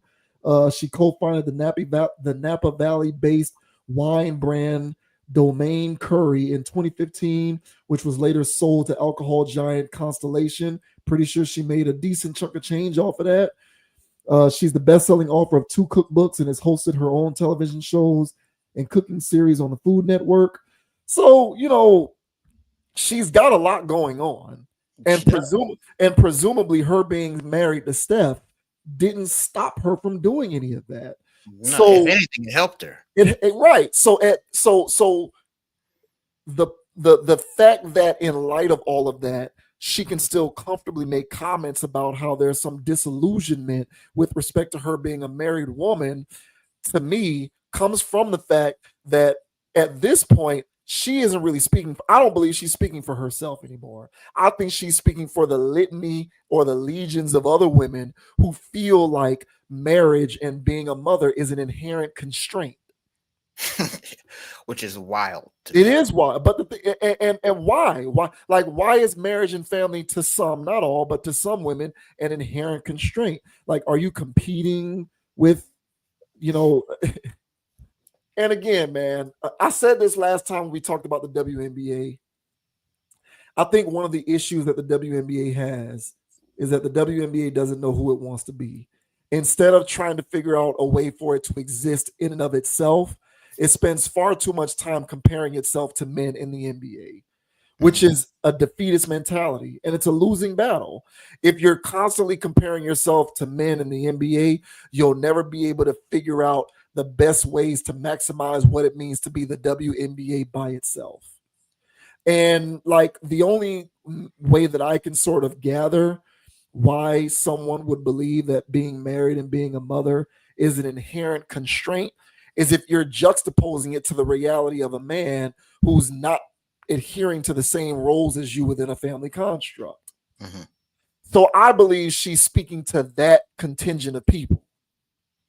Because I don't think she's speaking for herself at this point. Because what's holding you back? Or what is contributing to your lack of fulfillment when you have all these things going on? Like, otherwise, it just doesn't make sense to me. So, you know, the question is like not why it is that she's talking like this, but rather why it is that so many chicks resonate with those kinds of comments. Because she has defenders. She has defenders. And I would imagine that the majority of her audience agrees with those comments. They agree with that sentiment, including a lot of, and it runs the gamut. Women who are married as well as women who aren't married feel that way. And it's just like, well, when did we get to a point where marriage is an inherent constraint and you can't contribute in meaningful ways and do all of the things that you want to do for the sake of you being married? No one's saying that. No one's holding you to that standard anymore. Who's doing that? I just read off the list of all of the initiatives that she has going on, and I didn't even read all of it. That was just what I read through because I didn't want to take too long. But there's more.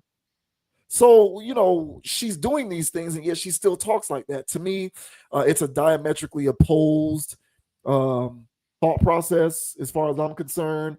And again, I don't think she's speaking for herself. I think she's speaking for a lot of women. I think when she talks like that, she feels as though she's speaking up for women and being a voice or a voice box for those who otherwise don't have a platform to speak for themselves, a la Kyrie Irving, right? But at least when Kyrie's doing it, when Kyrie's doing it, truly is for voiceless people. Like, I don't think women in position to be married, much less the high profile men, are being. Some are, but by and large, generalizing, I don't think the majority of these women are being silenced or having their autonomy stripped for them or not being able to do the things that they want to do. You still can. So why not just embrace all aspects of it? It's just something that I don't understand. Yeah, man. I agree. And I think what the main thing, the inception that's been pulled on this generation of women has been, you know, think like a man. And they have this worldview that goes against traditional values. You know, I could imagine when a woman actually sits down and does motherhood, you know, without any distractions, not watching any lifestyle vlogs, not doing anything crazy, you know, just one-on-one, raising baby, breastfeeding, doing the whole 9 yards, just her and the family. There's such a rewarding thing from being a mother that, with no outside noise, that, it's such a priceless exchange. This is how breastfeeding works. When women are breastfeeding, they give off the same thing that makes them get orgasms. So what's that thing? Oxytocin. They give off oxytocin whenever they're breastfeeding. And the brain does that so the mom can enjoy it. Not in a weird way, just so the mama can enjoy nurturing her baby. The body for a woman is hardwired to be a mom. Something got in the middle of that. And something said that makes them repulse it. Hey, man, don't breastfeed, man. Even though she said she was breastfeeding here, but hey, don't breastfeed. Hey, give the baby some formula. Hey, man, no, man, you don't need to do that. Just do this over here. Hey, just drop the kid off at daycare. Hey, man, you don't need to do that over there. Hey, get a nanny. And amongst other things that interrupt mom being mom. I think our generation of mothers had influences. They definitely had influences, but it was still closer to what we're calling traditional. And, for the most part, our moms were moms, man. And our moms' generations were being moms for the most part. But when things started to become what we're calling modernized, feminism taking over, hey, go get in the workplace, hey, go own a business, go do this, go do that, and go do this, there's so much to go do, be a career woman, all these things to go do. But when in actuality, being a mother isn't going anywhere. It's stay at home and all of that energy that you're doing to go out there and conquer the world, that energy is actually meant to stay at home and conquer that. Oh, here's this misogynist. I'm not saying stay barefoot and in the kitchen. What I'm saying is that a woman's, if you ate some real good home cooking food from a woman, what I'm saying, warms you up. It gives you a feeling of home. Why? Because a woman runs the home. And she makes the house a home. And when if that is not the message being conveyed to this modern group of women, because it's not make a home, it's go out and conquer the world. And so Aisha has this ideology of, I gotta go conquer the world. And she's had that since she was a young person, thinking that she's gonna be on TV. I gotta go conquer the world. And so what happened is Steph came along, saw this diamond in the rough, and said, hey, man, whoop-de-whoop, hey, I want this. You know what I'm saying? She not even big, I got a celebrity type chick that's not even a celebrity. This is mine. He knocks her up, whoop-de-whoop. And now she feels as though, now I can't be that. Now I can't go conquer the world, So now she's forced to make the house a home. And that shouldn't be a thing.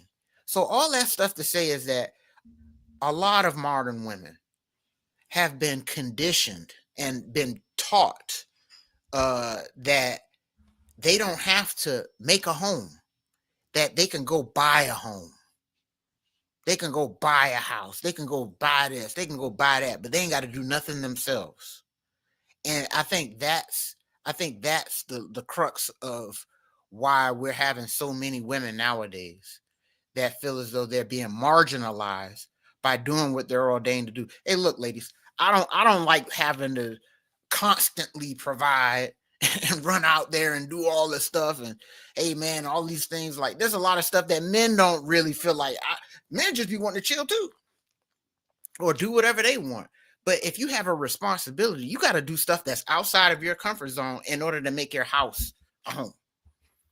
And so all that stuff to say is that you got to grow up when you get yourself in a relationship. And if you don't want to grow up, then stay in the streets. And it sounds like to me, a little bit of her felt like she should have stayed in the streets. But I can guarantee you this: if there was some type of Christmas of, Ghost of Christmas Past or whatever that can actually show her that, girl, if you never met Stefan, or if you never did what you did with Stefan, you was out here in the streets, this is what your life would be.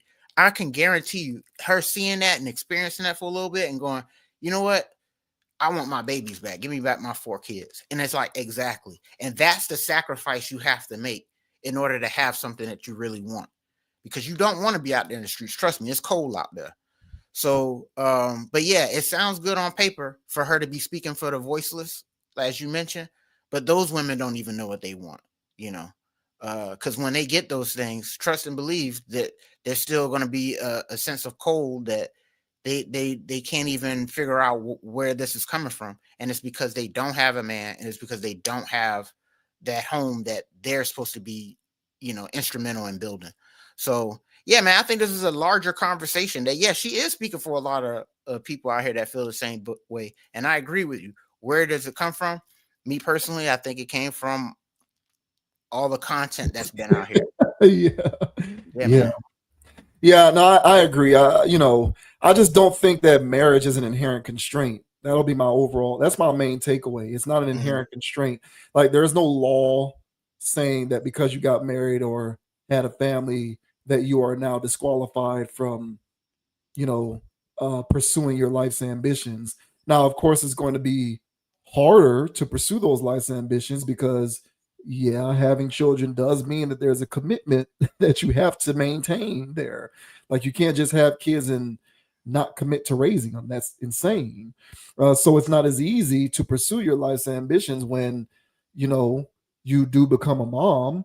But it's also not impossible. It just means that it's something that you're going to have to work at. But it doesn't mean that you're disqualified from doing it, nor does it mean that becoming married constrains you from having to do so. And there's this persistent rhetoric, seemingly these days, that marriage for some women represents an inherent constraint. And I think we need to peel back the layers on that. None of that makes sense. And again, I kind of feel like, what sense does it make? I kind of feel like, for example, I have a rule that I don't ask for what I can't give, right? So just kind of using an easily understood example, like if I say I like women who are in shape, I kind of feel like I'm okay to maintain that preference because I myself like to stay in shape. So like, I think it's reasonable for me to maintain a preference that the woman I'm with likes to stay in shape and work out because I'm the same way. If I wasn't in shape or if I didn't like being in shape, I wouldn't feel like it was like, so natural for me to maintain that preference when I can't give it myself. I feel like you don't ask for what you can't give. And, when it comes to this conversation about marriage being an inherent constraint, as a person who's offering up these words of wisdom, you're dispensing said wisdom onto impressionable minds when you yourself don't even personify what it is that you're talking about. Because you, speaking of Aisha Curry, actually are a wife and a mother who's also a business owner and an entrepreneur and doing all of this other fly stuff. So who exactly are you talking about when you are giving these talking points about how unfulfilled you are at times when it comes to that aspect of your existence, that being a mother and a wife? You know what I'm saying? And to other individuals who might be privy to that information coming from her, I question whether you should vet that particular messenger, because she ain't really about that life. She's out here doing all of that fly stuff while also being married and having kids. She want to be outside. That's what it is. Exactly. And I think for the litany of women to whom that kind of messaging resonates, I think a lot of them in their heart of hearts know that it really has nothing to do with marriage disqualifying them from doing what they want. And it has everything to do with not wanting to be married because they want to be essentially like a man, being in the streets and being morally absolved of the consequences that come along with being in the streets. Yes. I think that's the crux of it all. Yeah. And hey, look, man, I ain't here to judge you. If y'all women love being in the streets, just be honest about it, is my whole point. But I think that there's a part of that in essence, that does have a lot to do with it. And I think that marriage and family is being inaccurately conflated with an inability to do that, when I don't think that one definitely means the other. Yeah, it's cold outside, man, and that's all I got to say. Because trust me, you know, um, they long for, not all of them, but the ones that be talking like this, they long for being outside. Just like how yeah, Aisha was on set, flirting with the stripper. Her on some other thing saying that, yeah, like how women be lusting after her man, and she wants to be desirable, and it's like, you are though. But the problem is that everybody knows you're Aisha Curry, and you can't be outside too. And that's the problem. And she feels as though she locked herself off too soon, and she wanted to be out there in the field more and play more, but now she just stuck with him. And yeah, and she just feels constrained. And last thing I'll say about all of this, but this is a prime example of what I be talking about in those other situations where some people just don't want monogamous situations. And if there was a situation where she can still get her itches scratched and not come back itchy, okay, then yeah, man, like, she's happy. You know what I'm saying? Then we've got a happy Curry family. But she's not. Yeah, she wants to be polyamorous. Yeah, but here's the thing: she can't say that. No, of course not. Yeah, she can't say. And this is a prime example of, okay, well, you want to be outside, you know what I'm saying? But she don't. But she do. And so that'll fix that real quick. And they're celebrities; they should be able to do that. I'm sure they should go to swinger parties and. Yeah, I think it's a situation where she wouldn't, and I feel I'm a little uncomfortable saying this, but at this point I'm just kind of having fun with the conversation. but maybe it's a situation where she would like a hall pass from time to time, like, because I think I think she's smart enough to know that the benefits of what she's involved in far outweigh the drawbacks. Correct. And so she wouldn't exchange it to be a completely, unclaimed single woman out in the streets. But she still wants to get DM'd. You know what I'm saying? Like, she wouldn't mind having DMs from rappers hitting her up, or other NBA players. You know what I'm saying? She wouldn't mind getting flown out, like, OnlyFans. Yeah, she want the experience. Yeah. That's what I think it is. Like, she just wants to be able to live that out a little bit. You know what I'm saying? Like, have Drake fly her out or whatever. You know what I'm saying? But that's what it is, man. Who knows? But hey, man, that's what it is. Hey, but let us know down in the comment section, guys. What do you guys feel like the situation is? Do you feel as though Aisha Curry is valid in her grievances? That, hey, man, she want a little bit more in her marriage, or feel like she's constrained, or or hey, but better yet, what do you guys think about what Killer Mike had to say about this? And then Steph Curry replying. Just let us know down in the comment section what your thoughts are. Me personally, I feel as though Killer Mike was a little out of bounds, man. You can't talk about, even y'all in a small circle up there. We can do that here, the conscious approach, but you can't do that. You can't do that, Killer Mike. Yeah, I just don't think it's a constraint. I don't think it's a constraint. I don't buy it. I don't buy that getting married is a constraint. So, we'll see, man. But I don't know. It's interesting. Mm-hmm. It's definitely interesting. But shouts out to Steph. I'm fairly certain it's not like Steph. We haven't seen any tea leaves of, or any rumors or speculation that Steph entertains any of his unsolicited attention. So, it's like she just wants to be a part of that ecosystem, like she wants the right to be able to get all the attention and then reject it. Oh, I don't know. I don't know. But shouts out to Steph, man. I got a lot of love for Steph as a player. Shouts out to Steph. Jesus.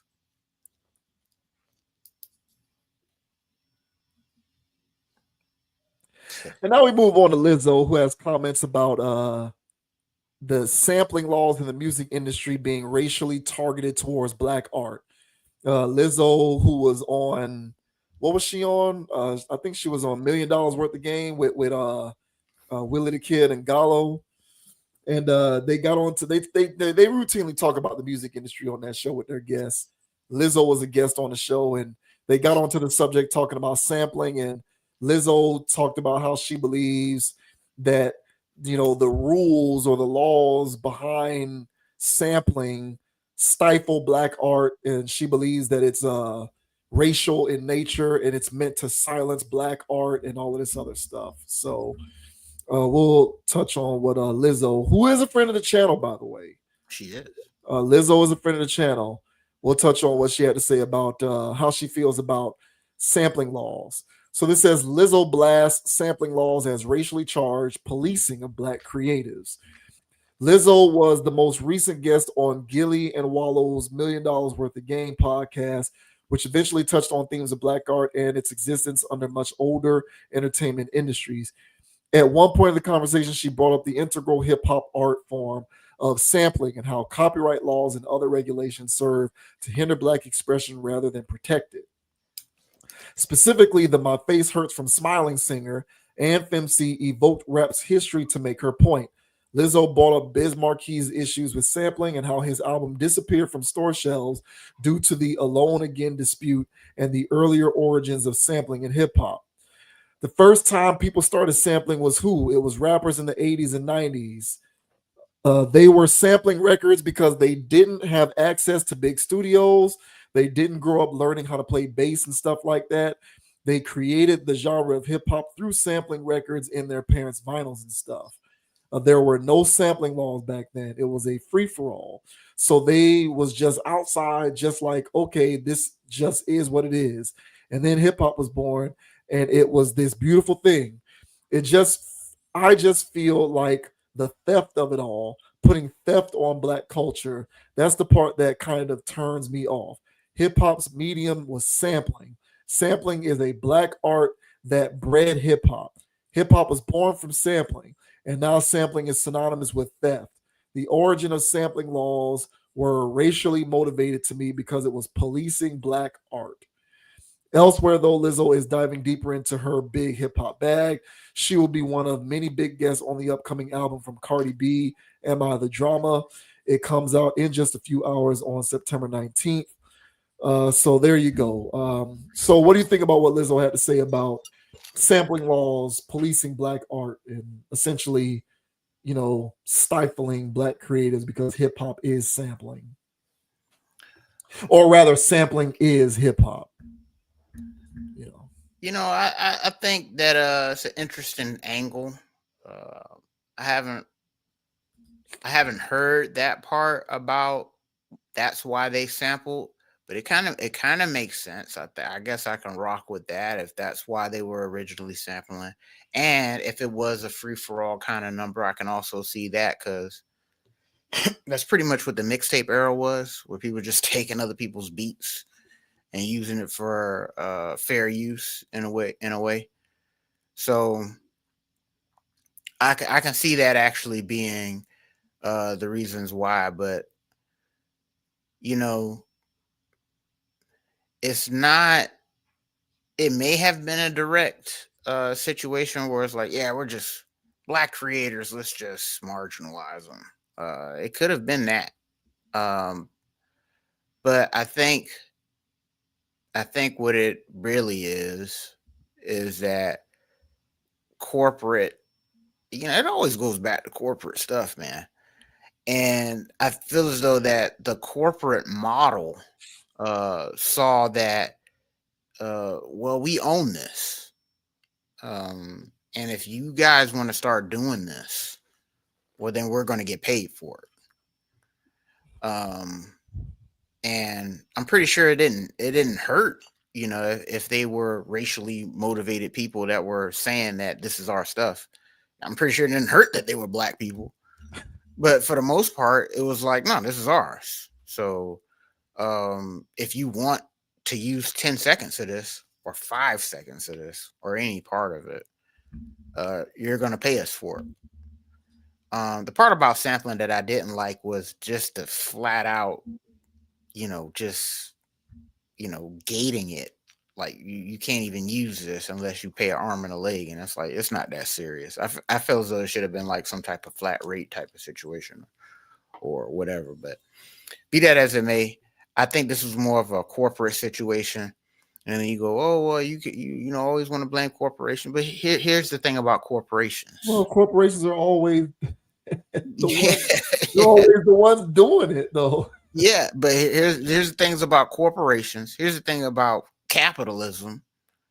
Okay, it always seems to railroad the little person, and that's what it is. And corporate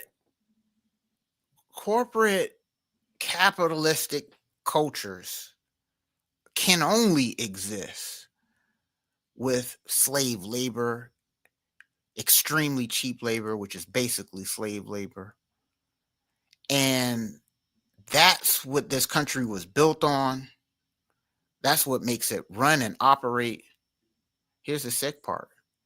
That's the part where, you can go to a grocery store and buy all the stuff that you want, and buy the nice clothes that you're wearing, or have the nice TV in your house, that TV, that phone is not possible without slave labor doing that.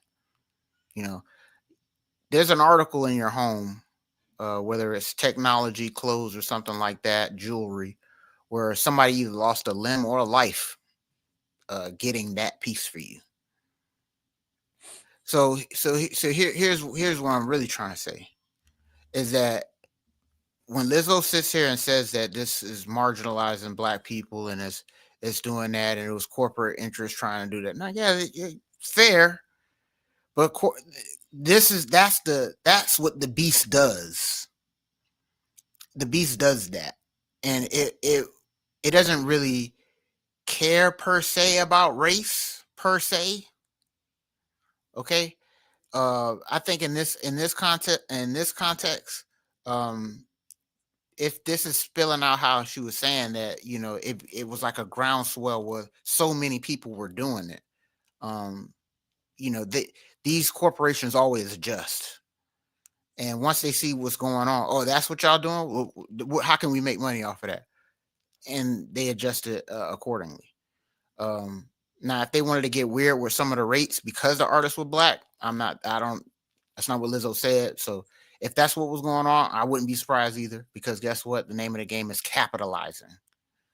So overall, these record labels are I'm not surprised at any type of underhanded games they play, but I just don't want it to be lost that that's what capitalism is. That's what corporatocracy is that there will be somebody out here paying for it, and there will be some people out here getting marginalized. So not surprised here that this could be a possibility, but I think they do this to everybody that's out here recording. But what are your thoughts, man, on Lizzo saying that sampling records and not being allowed to is racially motivated? What are your thoughts, man?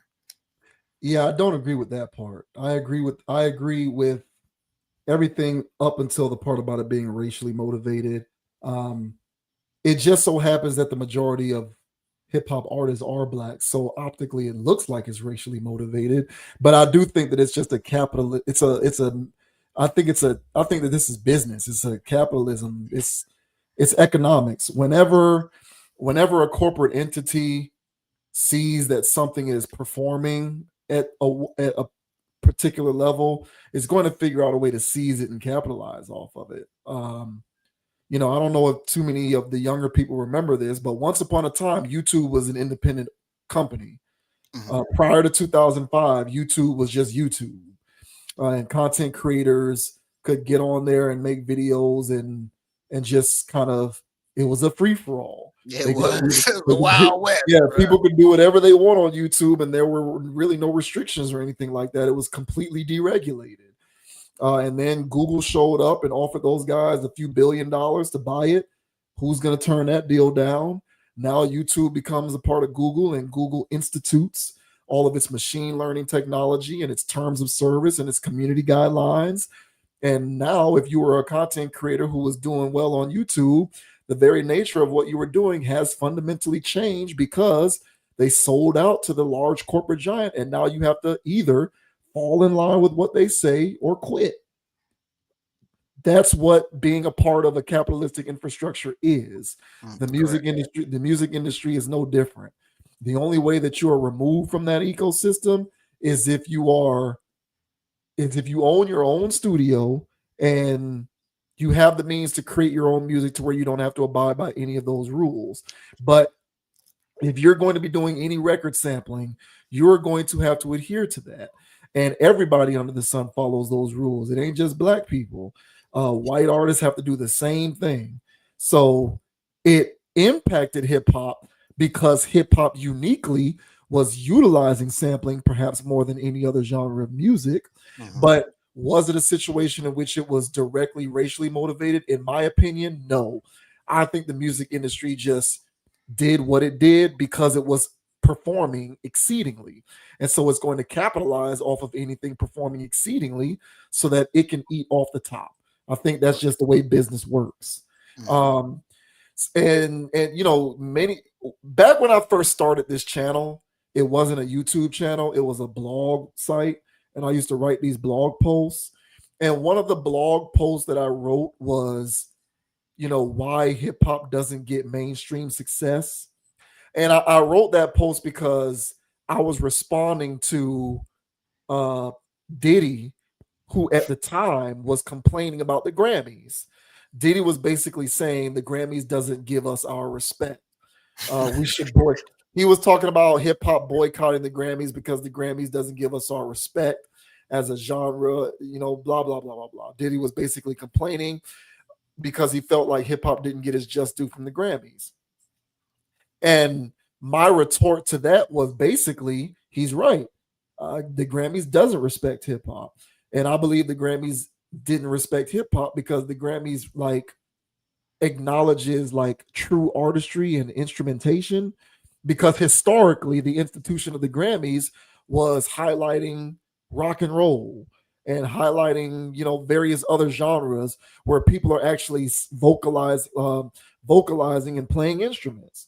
And so my point was, if you want the Grammys to respect you more, you're probably going to have to conform to the various aspects of artistry that the Grammys historically has always recognized, which is incorporating more organic instrumentation, you know, more orchestra, more of that kind of stuff into your music.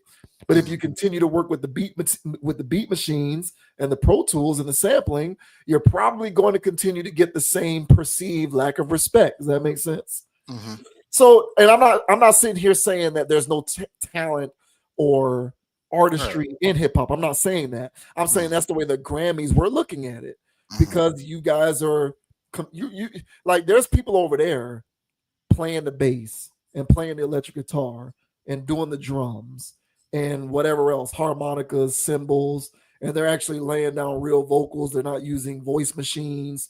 They're not using auto tune and any of that kind of stuff. And you're going up against them with, you know, beat machines and Pro Tools and sampling. So you're going to get the result that you're going to get. And, you know, I bring all of that up to say there might be some, you know, Lizzo makes valid points to me other than like the racial part, in my opinion. But for me, I've always felt as though as a genre overall, hip hop should move away from sampling. I think they make enough money now. There's enough of an infrastructure now where they do have the means to put actual bands in studios and y'all just record and make beats from scratch like that. Like, there are some rappers who do actually do that. And so maybe there needs to be more of that, and maybe you guys should move away from sampling. Maybe you should put a greater emphasis on prioritizing, you know, actual orchestration and instrumentation and doing it that way. And that's just a personal preference on my part. You know, I'm just saying I like the way that sounds. Like, You know, when Jay-Z did Unplugged on MTV all of those years ago, and there wasn't a DJ there. You know, he was performing all of his songs, and the Roots was in the background, you know, basically doing the Roots spin of all of those Jay-Z beats from his albums. And it sounded fly to me. I love the way that sounded. And there's other artists from time to time who do the same thing, where when they do live performances, they'll have a whole orchestra behind them, an actual band, people playing actual instruments. Now, granted, the stuff that they are rendering originally came from the beat machines and the sampling, but they're putting their own unique spin on it via instrumentation, and I love the way it sounds. So for me personally, just based on my own sensibilities musically, I've always kind of felt like, sampling laws aside, hip hop could possibly benefit from moving away from so much of a reliance on sampling, and get in there with some instruments and do your thing up. One of the reasons why I always used to like Just Blaze so much is because Just Blaze would be in the studio and he'd actually be playing drums. He wouldn't be using a beat machine. He'd have a whole drum set in his studio and he'd be playing the drums. And that ended up being the drum portion of the sound of a lot of his beats when he was in his prime. And I think that separated him from a lot of that, you know, synthesizing type sound that is often incorporated into the way a lot of these beats sound. So you know what I'm saying? I'm not necessarily trying to chastise hip hop and say, you know, well, or maybe I am, who knows? But I do think that they could benefit from moving away from the sampling stuff. You know, perhaps a lot of that is easier said than done, but I think that incorporating more actual instrumentation could up the cachet and at the same time remove them from some of the constraints inherent in said sampling laws that Lizzo is complaining about. Because if you're not sampling nobody because you're creating your own beats from scratch, no one's really coming for you to take some off the top of what you did. So it is what it is, but I do think that they should move away from some of that sampling stuff. Hey man, I agree, and I'll say this, you know, whenever there's a topic that comes up and somebody will point out that it's, you know, racially motivated, in X, Y, and Z, more often than not, I would, you know, I evaluate it first. I'm not just trying to be a contrarian for the sake of being a contrarian, but I evaluate it and, you know, weigh its merit. But whenever somebody says that, there's always an aspect of that which is very true. My point is that there's more to the picture than that. And I like to take a more zoomed out type of way. And generally, when you zoom out, it's not just your community that's getting affected by that. I had to learn that over the years because I thought everything was exclusively Black people's problem. You know, this is Black people, and in a lot of cases, it is. You know, it's not, but it's not. It's never exclusive. Other people are experiencing it as well. And I say that for this situation where, and that's why I brought up, you know, the corporate angle of this and capitalism and how capitalism works. And to me, this is a situation where if you don't like it, don't play their game. If you feel as though they're trying to marginalize you, much like how you were saying, just get in there and do your own thing. You know, there's no need to sample. Just don't play their type of ball. Don't play their game. And if you pride yourself on being a creative people and, you know, the originators in this, the creators of that, you know, use that genius to create something else. But sitting down and hollering, woe is us, and open the door and let us in. Corporate people ain't going to do that. The only way they're going to let you do that is if you pay whatever fines or fees or whatever it is to get that stuff cleared. And it's never that deep. Be creative and create your own thing, like you were saying, bro. But yeah, people really got to look at how corporate America works, what it was built on, what it really is, and it's here to capitalize off your ass. Period. Whether you're Black, white, or anybody else, It's here to capitalize off of you. And the sick part about capitalism is you have to be the person that capitalizes on other people in order to get paid. So you sitting there having a heart and, hey, I'm gonna square business over here. You're gonna be getting railroaded your whole life. Trust me, the top of the food chain of corporate America, the top of the food chain of capitalism, they don't play fair. They don't. That's why they call it white collar crime. It's not much of a stigma on it because you can do some big league stuff and do some big league scamming. It's considered white collar because it's part of the design of corporate America. If you ain't doing white collar crime, you're not in the Fortune 500. So I say this stuff to say is that you're dealing with gangs. You're dealing with people who are just out to, at any turn, figure out a way to take money from you. So to just sit there and go, oh yeah, it's low hanging fruit. There's more to this, and look at the entire infrastructure of how this country runs and operates, and then everything doesn't become racial at that point. You're starting to see the class division that's going on. So, but yeah, I'm with you, bro. If that's what hip hop originated off of, evolve. Yeah. And take your creative asses in there because you love to talk about how creative you are. Take your creative asses in the studio because nowadays we don't have the excuse of we don't have fancy stuff. That's what I'm saying. Yeah. Yeah. So get in there and make your own stuff, man. Yeah. Yeah, man. So times have changed. And that's the stuff that I'll be talking about because it sounds good on one ear. If she provided that one context but started doubling back and saying the stuff that we're saying, then I'll be like, Lizzo has a full perspective on this situation. But to me, I feel as though it's a little narrow and it could have been expounded upon. I'm pretty sure she may not have had enough time, but just that one rhetoric talking point is good enough to reverberate through the internet. And then people are, yep, black people marching like yet again. Yeah. So it's like, nah, man.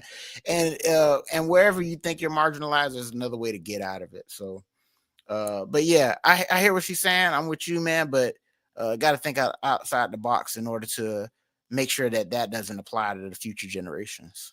Yeah, just don't. If it truly is that much of a problem, then just stop sampling. I mean. But whatever. I'm pretty sure there'll be a lot of critics who are like, it's still it's still siphoning black art, or they trying to talk. It's like, look, man. At this point in 2025, they have more hip hop as an industry, as a music genre, has more than the means to be able to incorporate on a widespread level more instrumentation into the process of the music making. We can certainly serve to have less of a reliance on beat machines and drum machines and Pro Tools and those various other pieces of technology, in my opinion. You get in there and you put a band behind you and you'll be amazed at all of the fly stuff that you can create. So the validity of Lizzo's comments are definitely understandable, but at the same time, it might not be the worst thing in the world for you to just move away from sampling entirely. Like you said, just evolve and go on to something else, because you can't deny how good it sounds. Because when it happens and when it's done, it sounds fantastic. Mm-hmm. So, just give it a whirl, man. Get off some of that old stuff. Yeah, Lizzo, don't you play the flute? Just start playing the flute, man. Get out of here with that. Yeah, maybe not so much of the twerking with the flute playing, but she can't help herself. Hey, shout out to Wallow. Gilly is he's all right too, man. But Wallow, he makes me laugh a lot. So shout out to those two, I guess. Yeah, and Lizzo, man, she's a friend of the channel. She's a friend of the channel. Yeah, if you're a friend of the channel, I guess you get a shout out. Well, in most cases, she's not on the short list, so she can still get the shout out. Yeah, I guess.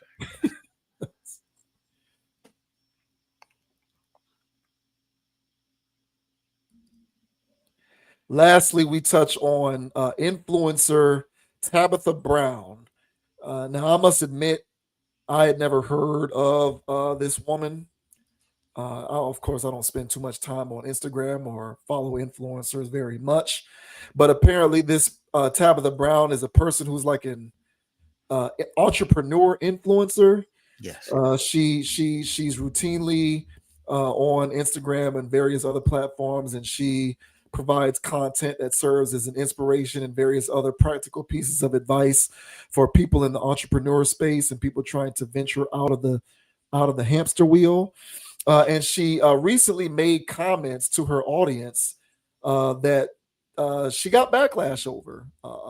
Apparently she said that at times, the what you're doing, the endeavor that you're embarking on isn't working. You need to take a few steps back and get a job. These days, getting a job is you might as well give somebody the Ebola virus. If you talk about getting a job, and her comments about people needing to step out and get a job just didn't take too kind. They weren't taken very well by a large portion of her audience. So this says Tabitha Brown caught in backlash over entrepreneur comments. In early September, actress and social media personality Tabitha Brown came under fire after comments she made about entrepreneurship stirred debate across her fan base. The lifestyle influencer, celebrated for her warm affirmations and positive messaging, surprised many when she appeared to push struggling business owners toward traditional employment. So, of course, I'm going to not read the quotes. She suggested that securing a steady paycheck could provide stability while entrepreneurs continue to pursue long-term goals.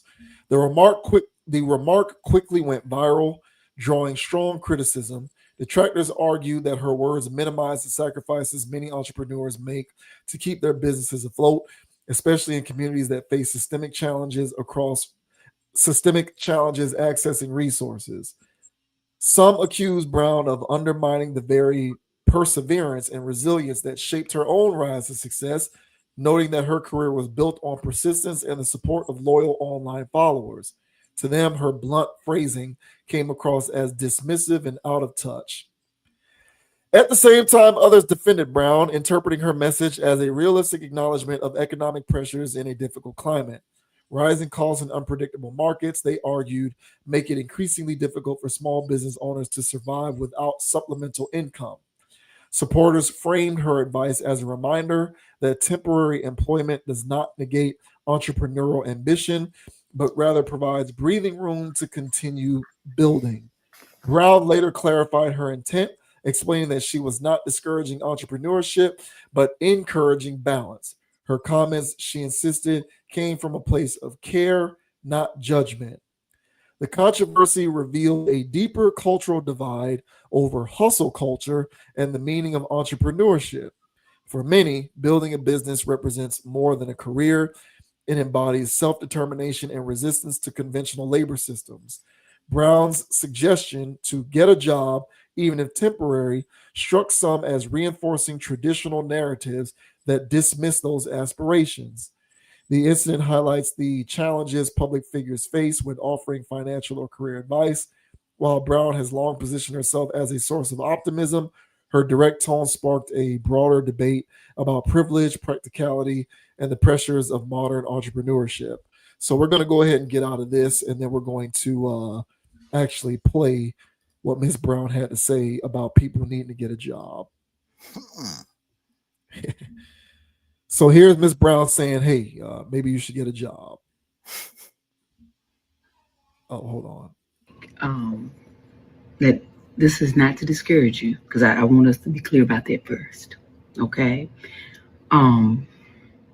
You gotta been in this place for a long time. Okay? Now listen, you got good ideas. Baby, you got good ideas.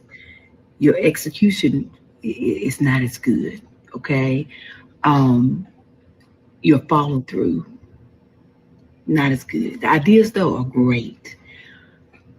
Entrepreneurship is not for everybody. And that doesn't mean it's not for you, but right now, these last few months, few years, you know what I'm talking about. Baby, it ain't been working for you, okay? And you're doing a lot of robbing Peter to pay Paul, Okay, you done got yourself in some mess, and it's time for you to get a job. You hear me? You just gonna need to get a job for a little while. Okay, it don't mean your ideas ain't good.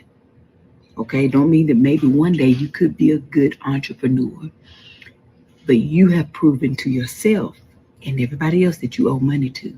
Okay, that it ain't working right now. Okay, it ain't worked for a while. It actually has never worked yet. Doesn't mean it won't ever work. But right now, you need to go to work. You're going to need to get a job. Okay? And then keep working towards it. But at least you'll have a job while you are pursuing that thing. But right now, you need to get a job, baby. All right? That's it. I love you. Now go about your business. Okay? Have a good night. Tomorrow, have a good day. But even if you can't have a good one, don't you dare go messing up nobody else's him. Don't be mad at me. Okay? Hello there. Yeah, okay, that was the end of it. Boy. Oh, man, so I'm pretty sure a piece of a lot of people's soul left every time she used the word job. I'm pretty sure a piece of everybody's soul left their bodies. What do you think about that? Well, first off, I mentioned this off camera, but because I've heard of her, but only this year. She started. I heard about her when the whole people was boycotting Target stuff. Because she has I think she has some stuff that's in Target, or she was telling people to not go to Target because there's black people stuff in there still. So go buy that. So that was when I first heard her, but she looks like Jill Scott, man. She's like a doppelganger. But sound advice, some of these entrepreneurs need to hear that. Okay, they needed that message. I think the reason why, because if somebody just listened to that objectively, I don't think they would actually have a problem with that. I think what ended up happening right there was that she was catching backlash from her own people. People who frequent her. Listen, she's an entrepreneur influencer. I didn't even know that was a thing. Where can I sign up to do that? Okay, I just have to influence people to go have a damn job, but apparently I make money off of that. So, but yeah, man. So I think what she's used to, because I went on her page, looked at a little bit of her content, and she panders like a mug. She's so, hey, beloved, hey, all of that, pat you on the back stuff, and it's gonna be all right. We're gonna work through this. This is how we gonna do it, and it's feel good kind of stuff. I don't want to call her a grifter because I don't really would know what her grift is. I think she's her own businesswoman, her own entrepreneur. I think her husband is as well. So I don't think it's grifty, but I think her internet persona is pandery. And she has I think a large group of her followers are used to her consoling them and, patting them on the back. And I think that this harsh reality check, it was given with motherly like energy, where it's like, hey, baby, I need to sit you down and talk to you for a minute. You effing up, everybody don't like that conversation of accountability, especially if they're used to you pandering to me and telling me how awesome I'm going to be at my business and this and that. And so them actually going out there and trying and failing. And like she said, robbing Peter to pay Paul. There's a lot of people out here living like that. You know what I'm saying? They needed to hear that message. And I'm along with her, not in the sense that you just need to quit and give up, and just become a slave. It's a matter of having balance in your life. And people need that stable income. Last thing I'll say is, if anybody listened to this show before, you know that I was out there in the field as a cab driver. And I love that sense of independence, even though I owed, money for the car itself. Before Uber and Lyft, the money was very excellent. And I enjoyed a quite luxurious lifestyle in Tallahassee. I enjoyed it a lot, man, and couldn't tell me nothing. And but you know, when life started getting hard, Uber and Lyft became a thing, and you know, clientele's going down, and the money starts drying up. You know, I would see myself working all day long, all night, and still owe the cab company at the end of the week. And I remember I would see people at 7 o'clock at night, you know, going to the gas station after working all day long, but they getting gas to go back to the house. They go inside, they come back with chips, a drink, or something like that. And I'm like, man, they're about to go chill for the night.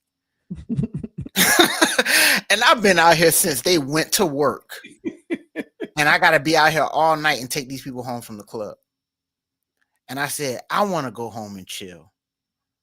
And I said, and that guy's leaving with a guarantee. You know, he goes to work, does his 8 hours, and gets a guaranteed check. So at that point, I was like, you know what, man, whatever. I still didn't go get a job. I still stayed out there in that cab. But the point I'm trying to make here is that when I was doing that, I saw the value of getting a stable check. I saw the value of just showing up somewhere for 8 hours and then getting a check with a comma in it. And because there is built-in time for you to chill now because your bills are paid. Now with that air quote downtime, now you can take that money that you're getting from your job to help you invest in your business, invest in your dreams and stuff like that to get off of the plantation. But to just say, hey, I'm putting all my chips in the middle of the table. I'm quitting my job. If I don't get it, this ain't no TV show. Them bills add up, man. All right. And them grocery prices are not going down. So some people may need to bite the bullet and go at least get a part-time job, but some type of check that stabilizes you in this field out here of entrepreneurship where, you know, who knows where it can go. So all that stuff to say is that I agree with her. People need that balance, man, because, you know, you need to be right out here, you know, but I think her backlash personally, I think it's coming from, I believe, how her content generally goes. And it's in the context where she's not really critical like that. I feel like she was, for the first time, maybe in a while, stepping on some toes. But what are your thoughts, man, on this Tabitha Brown, letting her followers know that, hey, maybe some of y'all need to go up there and get a job because robbing Peter to pay Paul in order to make your business work isn't helping anybody. What are your thoughts, man? The backlash came from people who spend too much time on the internet consuming, you know, content after content after content, which basically stipulates that you're a worthless piece of crap if you work a job. That's where the backlash comes from. All right, the backlash comes from people who watch Facebook post after Facebook post, IG live after IG live. Maybe they've listened to one too many rap songs. They pay attention or follow one too many content creators, or listen to one too many of these entrepreneurial podcasts, or follow one too many of these influencers, individuals who perpetuate the idea that you should pretty much just give up on life if you work a regular job. There is a persistent theme going across the internet these days that a lot of people are buying into. They're drinking this Kool-Aid, which suggests that you're worthless if you work. If you're not entrepreneuring it up, if you're not already making 6 figures a year, what are you doing? Like you mean you don't make 6 figures? You mean you don't, you know, live in a nice house, oceanside, and you're not doing all of this fly stuff, traveling around every other month? It, man. Traveling around every other month, hopping on planes, never have to clock in, and you don't just have money to blow and bankrolls to do whatever you want. What do you mean you're not? You mean you're not on that? Where did you mess up and go wrong? After people expose themselves to this over and over again, it's no wonder that they would react aggressively to an individual actually telling them go to work. Yeah, because she didn't actually say quit trying to have ambition and being an entrepreneur. Correct. And just enter the 9-to-5 grind into perpetuity. That's not what she did. She said you need to incorporate some balance into your strategy And having a stable paycheck can allow you to create a foundation for you to start things off. Correct. Especially if you are experiencing instability with whatever entrepreneur endeavor you have going on. That's basically what she was doing. She wasn't saying quit cold turkey on being an entrepreneur and enter into the workforce, but people are interpreting it that way because I would say a lot of people nowadays really do buy into this hype. Yes. And they're believing that you are inherently less than a joke, a nobody. You suck. You might as well quit. You're a loser because you actually have to go to work. Correct. This is one of those reasons why I am so adamant in people striking a balance when it comes to the kind of messages that they consume, in addition to vetting the messenger. Get off these things. They will lead you down the wrong path. All right. And, admittedly, I'm a 9-to-5 guy. I work a regular job. All right. I enjoy the stability of a paycheck because it affords me with the ability to financially support the means by which I hope to eventually free myself so that I can sustain myself without having to rely on the steady paycheck. Am I putting inroads in place on a personal level? Absolutely. Is it practical for me to do it without earning a steady paycheck? Absolutely not. See, I'm not a trust fund baby. All right. I'm not born into an incubator, which basically guarantees that I will be successful in my entrepreneurial endeavors. And that's the plight of most people. And when that is the plight of most people, you're going to have to work first before you can jump to that point where you're completely autonomous and free from the hamster wheel. But a lot of people out there want to jump from A to Z because they've been sold a bag of goods, which suggests that if you even bother to sniff somebody's job, you're doing it wrong. And I'll say this, I don't know her audience. She's a Black woman, so I'm just assuming that the majority of her audience is other Black women. Women don't really pay a price for adhering to this advice because women aren't really penalized as much for working a job as men. It's the men who really suckle at the teat of this whole entrepreneur type invasive form of messaging and communication, because men are constantly assaulted, under attack, bombarded 24/7 with messages that if they are working a job, they are trash. So I can completely understand that if it's men who are buying into this and are participating in a lot of the backlash that she is getting for talking like this, because us men, guys, we might as well hang a noose. I don't want to say anything that's going to demonetize this video, but we might as well just throw in the towel. There you go. If we work a job, because when a man works a job, we are undateable. We are unworthy of having sex. Women shouldn't look our way. We shouldn't even bother looking a woman's way because we make less than 6 figures a year and we work a regular job. Hey man, it's tough out here, bro. It is. So it's no wonder that so many of us are so gung-ho to jump on that entrepreneurial train. We aren't even worthy of even getting a date with a woman because we're not making $200,000 a year right out the gate. So, we're drinking a lot of this Kool-Aid and it's counterproductive. It's very impractical, but I can totally understand why she got backlash, because a lot of women, a lot of people in general are buying this hype. And she was just offering practical advice amidst the sea of a lot of impracticality when it comes to people's approach to entrepreneurship. Them bills don't stop, man. Them bills don't stop. You're going to have that clientele built up, to pay your life, pay your car note, pay for your mortgage or your rent. Like, you need, like I said, that's not even including groceries. You got kids at the house. What you paying that with? On your side hustles? On your, what is your thing? You know what I'm saying? So if it's not working, Don't let everybody else suffer. Don't put yourself through that stress, getting loan after loan, knowing damn well where am I even going to get the money to pay some of this stuff back because I'm not making it. I'm an entrepreneur in spirit. I love running around telling everybody I'm an entrepreneur, but I ain't got no real bankroll to speak of because I'm not my business ain't booming like how I make it seem. It sound good.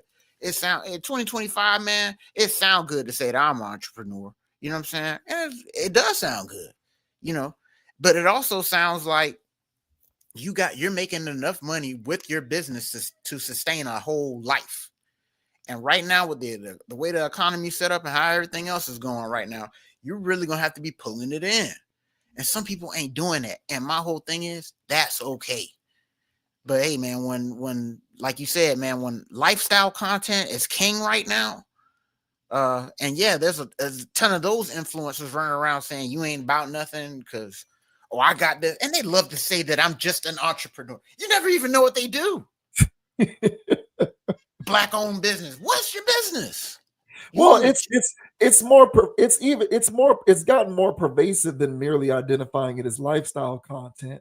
It's literally you're like a lot of this stuff is telling people that fundamentally you are doing it wrong. You're doing life wrong. Right. If you work. You know what I'm saying? Like that's and a lot of people are buying into that. And it's just impractical. Yeah, it's crazy, man. So, hey, you know, shout out to Miss Tabitha for keeping it real with her followers. You know, you're not doing your followers a favor unless you're challenging their paradigm. And, you know, especially if, you know, she considers herself some type of lifestyle entrepreneur influencer, you'll be doing them a disservice and a disjustice if you didn't come with a message like that every once in a while or whatever. So, you know, shout out to her for keeping it real with them. And you know, she seems to be in good spirits nowadays. I clicked on something more recently, so the backlash didn't bother her.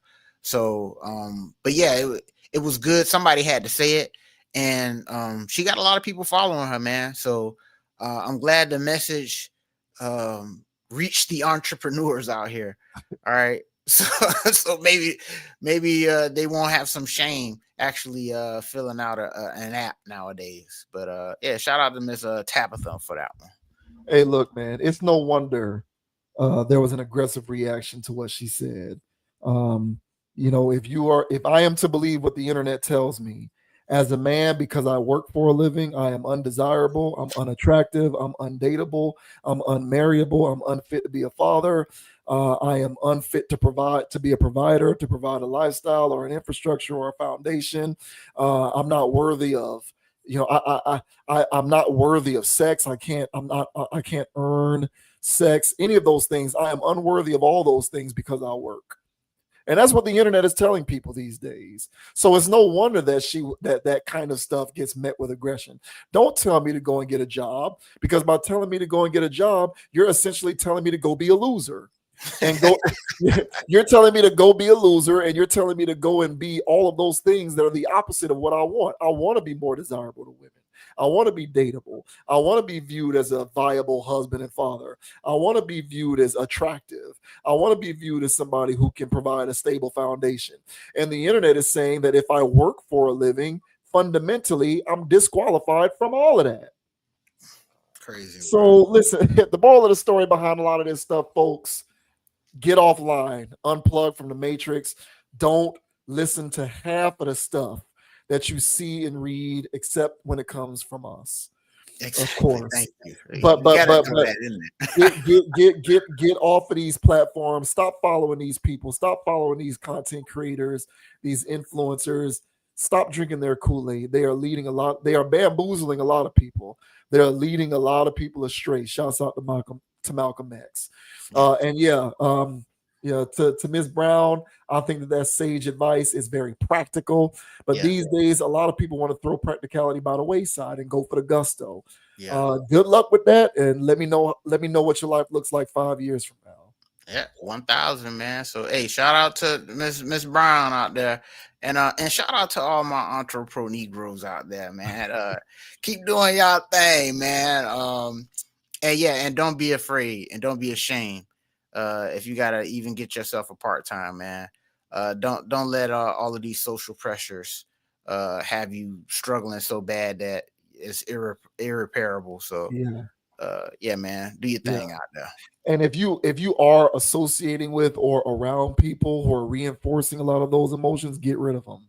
Yeah, get rid of them. Get rid of those people. If any of these people, first of all, no one who is your friend and cares about you should be reinforcing any negative emotions that are going to make you feel bad about yourself. So if any of these people are your friends, they're not really your friends. So get rid of them. Remove yourself from environments in which there are other people who are around you filling your head with a lot of these negative thoughts and emotions. Get rid of them. Especially if they ain't gotten it. And it's because somebody that actually got it ain't gonna sit there and talk like that. And if they do, they're gonna try to help you get there, you know. So it's one of those things where it's like, oh, if you're the smartest person in the room, get out of that room. You know, I get that. If you're the richest person in that room, get out of that room. Look, I get all of those philosophies, okay? But people that actually get it and got it and know how to get it, those are some of the most giving back people. Once you actually sit down and talk to them. So those aren't the ones that actually would, get at you that way. It's the ones that's out here faking the funk. The ones that's out here acting like they know it all and all that. What you mean? I don't know how people watch that stuff. I guess it motivates them, but me personally, those people piss me the hell off, man. Because the people that actually out here getting it, they give sound advice because they want to see other people win. They're not guilting people into, lifestyle changes. Yeah. Yeah, man. Or just feeling bad about themselves. Yeah, for sure. But hey, man, I'm gonna start my seminars, guys. I'm gonna start being an entrepreneur influencer myself. So once I send out those waivers, just cash at me the money and stay looking out for the newsletters that I'll be sending to you all. So yeah. That was good stuff. I appreciate that from her. So maybe we'll be hearing more from her in the future. But until then, that'll be it for us, folks. JB Wins Dogon SS. Check us out, Amazon Music, Apple Podcasts, Spotify. Check us out on Instagram and TikTok at ConApproach, CONAPPROACH. Check me out on Instagram at JB Wins, JBWINS. And as I always like to say, have a mind of yourself. Have a mind of your own. Don't be a group thinker. Think for yourself. And until next time, man, stay righteous and keep living. We'll be all right.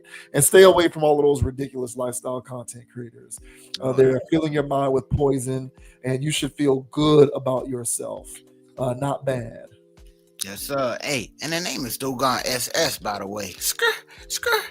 And you can find me on Instagram at Dogon_SS, YouTube, DraftKings, MySpace. Hey, bruh, there's a social media platform out there. Dogon_SS is also out there. Make sure you guys like, subscribe, follow, and all that good jazz. And as I say every week, ladies and gentlemen, we greatly appreciate you guys for watching, liking, subscribing, and sharing this video and any other part of our content because, quite frankly, guys, without you all, there is no us. All right, so join us every week, every Tuesday. We be going live and dropping them knowledges. All right, and as I say every time, don't be too high, don't be too low. Keep it calm, keep it chill, keep it player, and don't let anybody get you off your pivot.